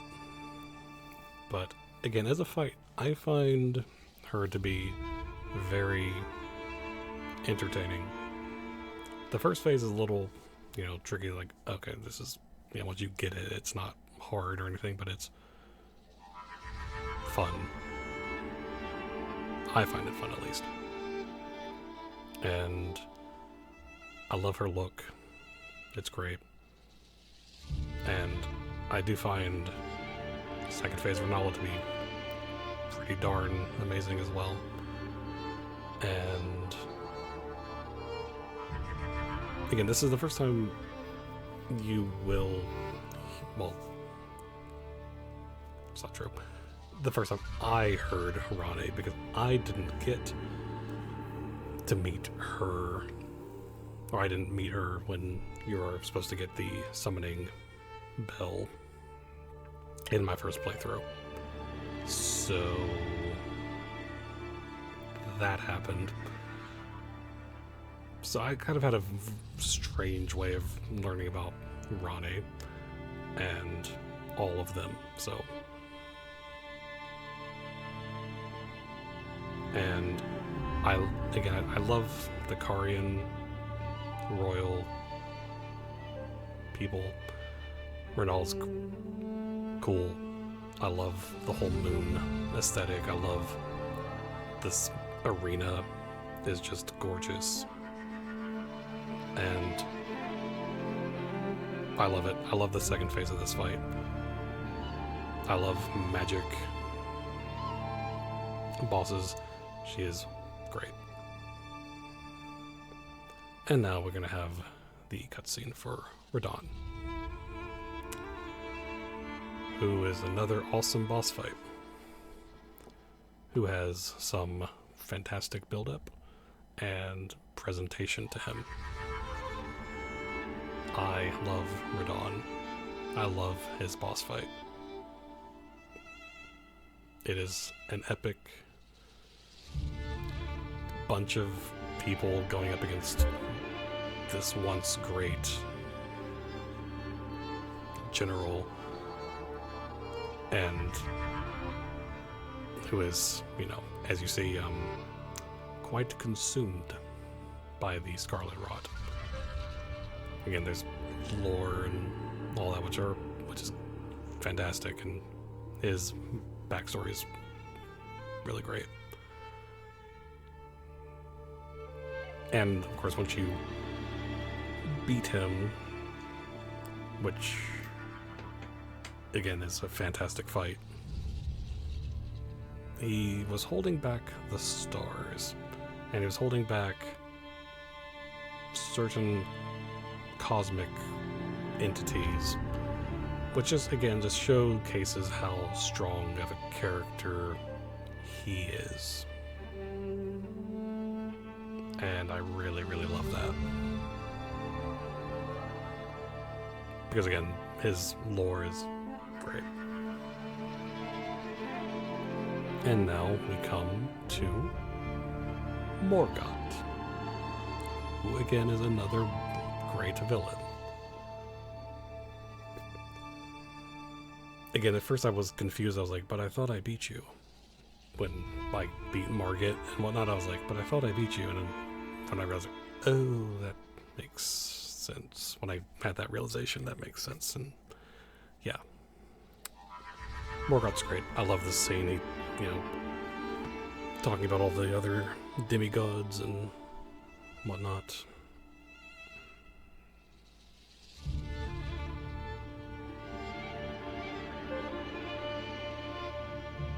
Again, part of me really wanted to keep, you know, the cutscene audio in, but it would have been kind of weird with me trying to commentate on top of it. But, trying to get the audio right and all that. But, yeah, Morgott is a great feeling fight, and again, cutscene, direction, vibes, it's all there. It's all great. I love it. He is an extremely fun fight.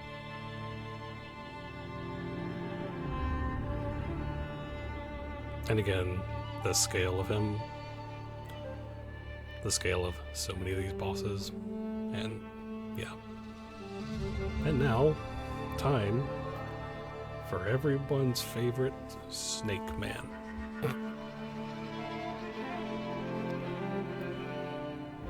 Again, just fantastic performance. And I love everything about Rykard. He is just, yeah, it's Rykard. I think,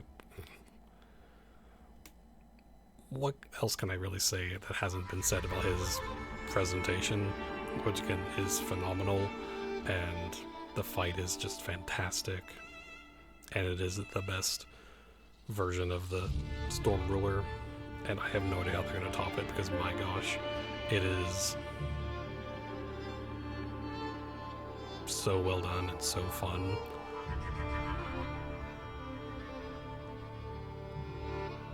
And again, Rykard is a character I would like to see in the past, see what he was like, or see what, you know, other things. And then there's Fire Giant, who is pretty awesome. A pretty large enemy, and he's cool. He's really, really cool to me. He reminds me a lot of these illustrations of giants in this one book. I forget what it's called, and I forget like who wrote it or whatever.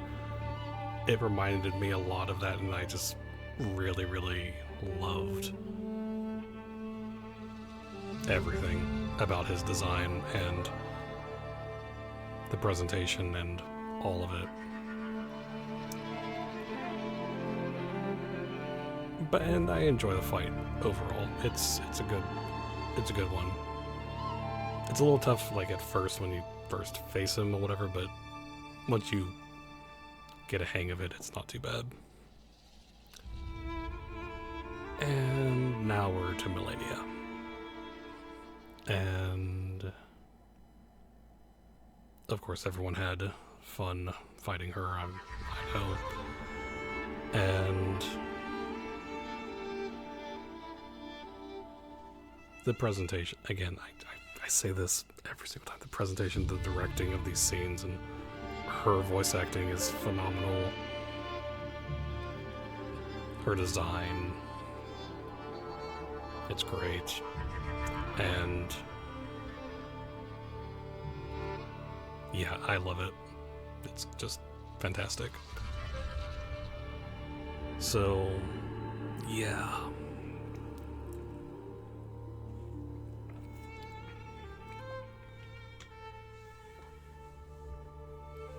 I still kind of want to go back to my self when I first beat her, and like, I don't care when she's like,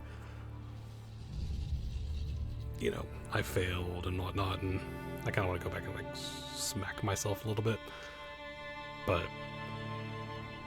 it was in the heat of the moment, because she is quite a cool boss. I love her aesthetic, love the boss fight, love the mechanics of the fight.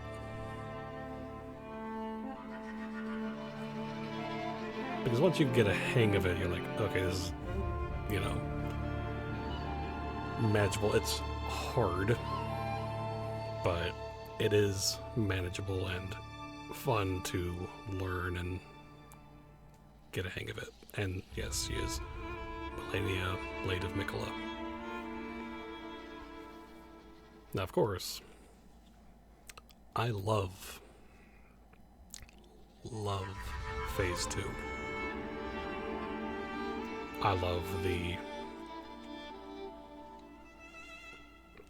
I absolutely love the franticness of Phase 2 and how it just, yeah.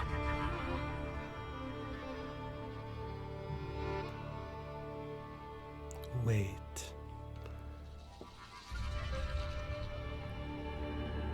And then she does this. And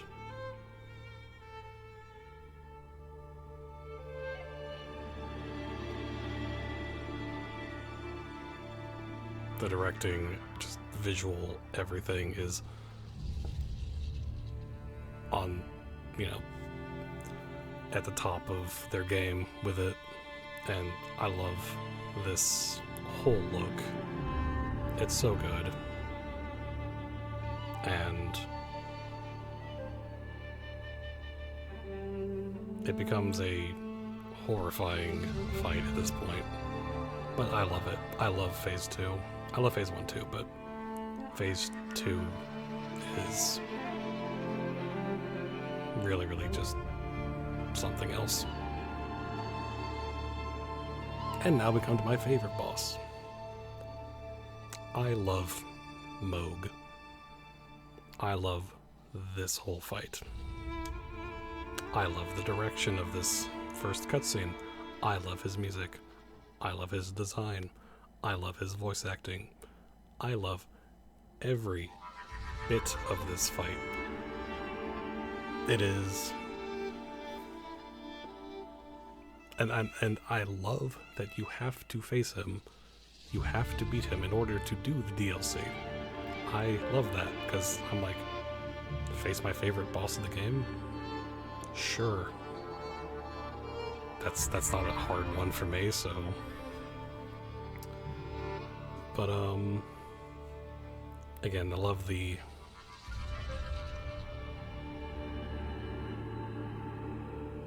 just direction of this, and just he comes out of the pool of blood.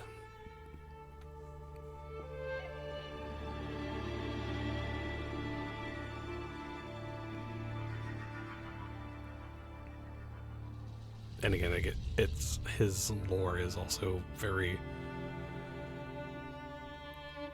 interesting because he and Morgott are, you know, and I love it. He's great. I love everything about his fight. It's perfect to me, so. And now, my favorite dragon. Or getting to my favorite dragon, I should say. I don't know why I'm going over there for, but my favorite dragon.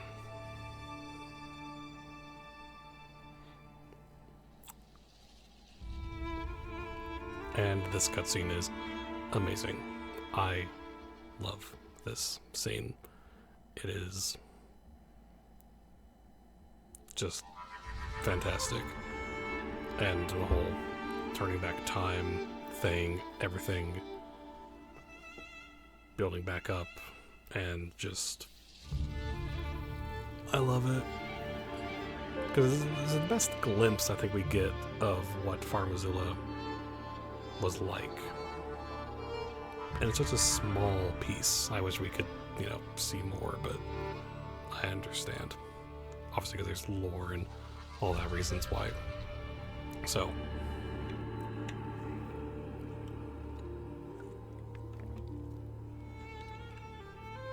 and of course now we wake up to see this perfection of visual of Placidusax just hanging up there in the air. And that is just one of my favorite shots. Like, it's so good. He is my favorite dragon. Just, he's so cool. And also I love him as a fight. The fight is great. But like, this visual here, like, come on. It's great. It's just so good.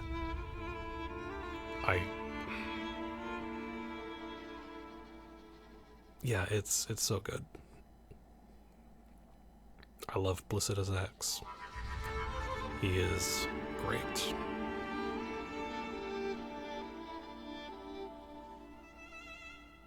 And now, Malakath, another boss I really love. It's almost like there's a pattern with this game. There's so many bosses I love. But,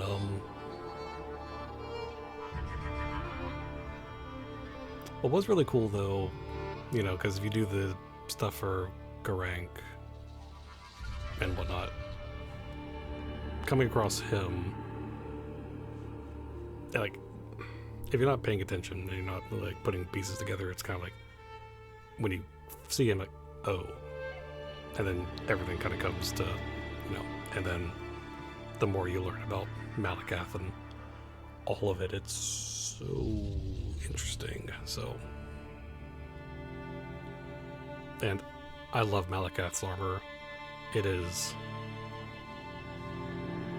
the black with the gold trimming and throughout. It's so has the sword. It's great. I love it. I love all of it. And that pose, that shot is perfect. And now, time for my only actual gameplay of this whole thing. Because I was not going to not show Regal Ancestor Spirit. Now, of course, I kill it both quickly, but... And there's a reason why I chose its music for the boss things, because it is... It's such a special boss. Like, it's kind of like in its own sort of tier. Like, it's hard for me to, like, actually rank both bosses. Because... it's such a unique fight. It's like the spiritual thing, and I love both of them. Because yes, I did both of them. So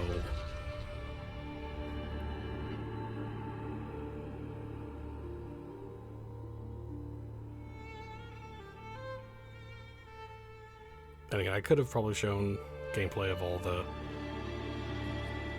fighting all the bosses, but I wanted to make sure to at least do this, because I love just how spiritual feeling this music, the fight is, and just everything.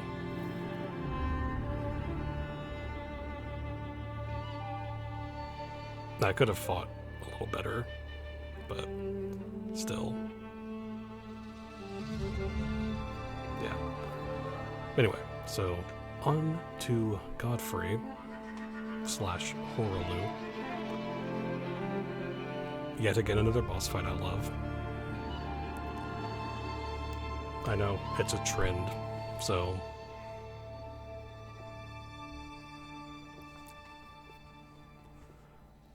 But, Godfrey's lore is also really, really fantastic, and what it means for the Tarnished and everything, and his connections to everything.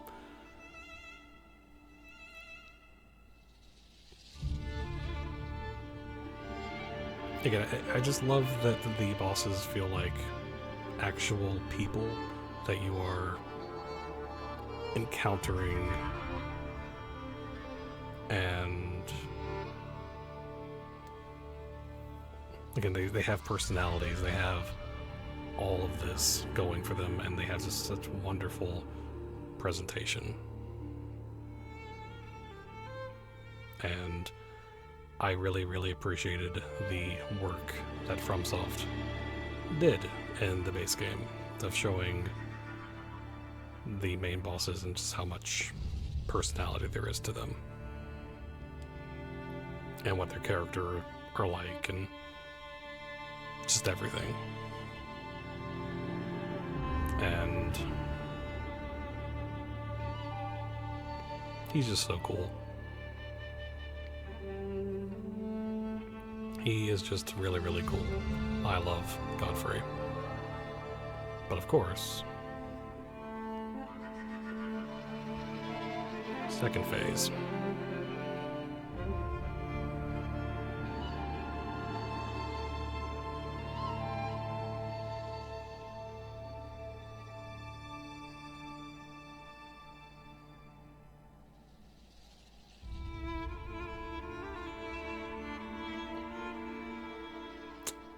Yeah, it's just brutal, but cool. And again, I love both phases, because I love how different both phases feel and play. But both phases have one thing in common. It is super fun to dodge him. You know, dodge, attack, all of it. It is super fun in both phases, in my opinion, so. But, yeah, so Godfrey to Horalu, and it's all great stuff. He now fights as Horalu, warrior. And now we come to the final battle.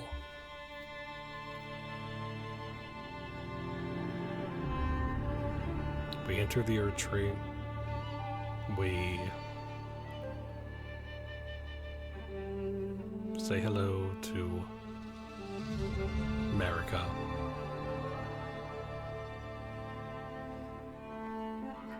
And just the visual again. The directing, the everything again about this whole cutscene is just perfection, and again, the whole America is Radagon thing. I love the changing of the color, the changing of the hair color and all that. And it's great. I love it. It's just perfect. It really is. And again, Radagon, very fun fight.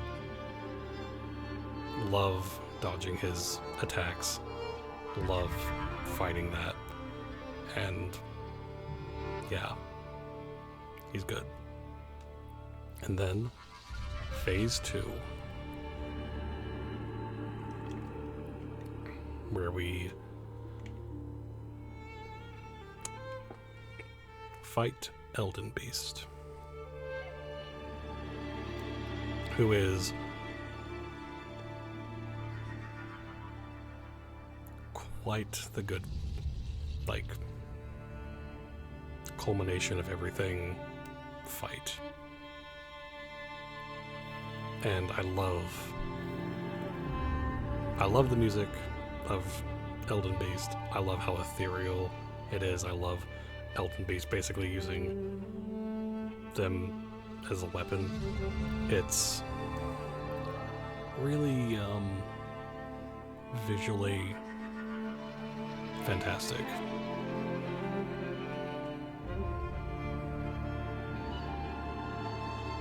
It's such a good fight. Like, it's such a cool visual fight that presentation just is so good. But yeah, that is it for the bosses. I have a few other little things I kind of want to showcase, but again, I love that shot. It's so good. It's so good. But yeah, I wanted to show the three fingers. I just wanted to, because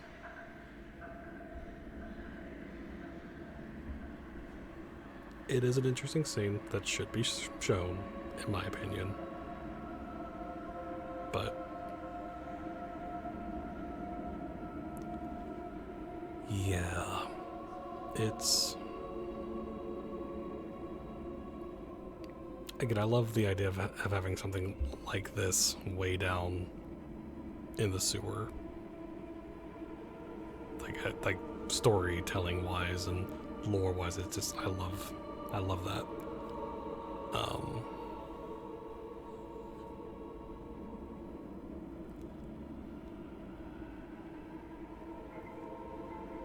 But yeah, so it's creepy for sure, and the whole thing of it is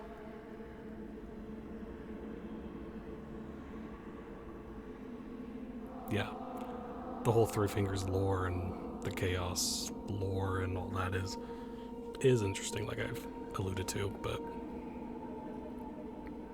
again, very good direction, good shot making, but don't worry, that's not what we did there. We did not go with the Three Fingers. But I just kind of wanted to look around the arena here, and I just found it really, really interesting. And now you can, you know, go to there and get a different ending, but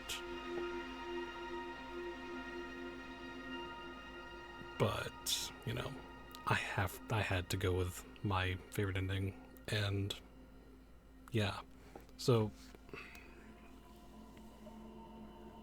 this has been a long time coming.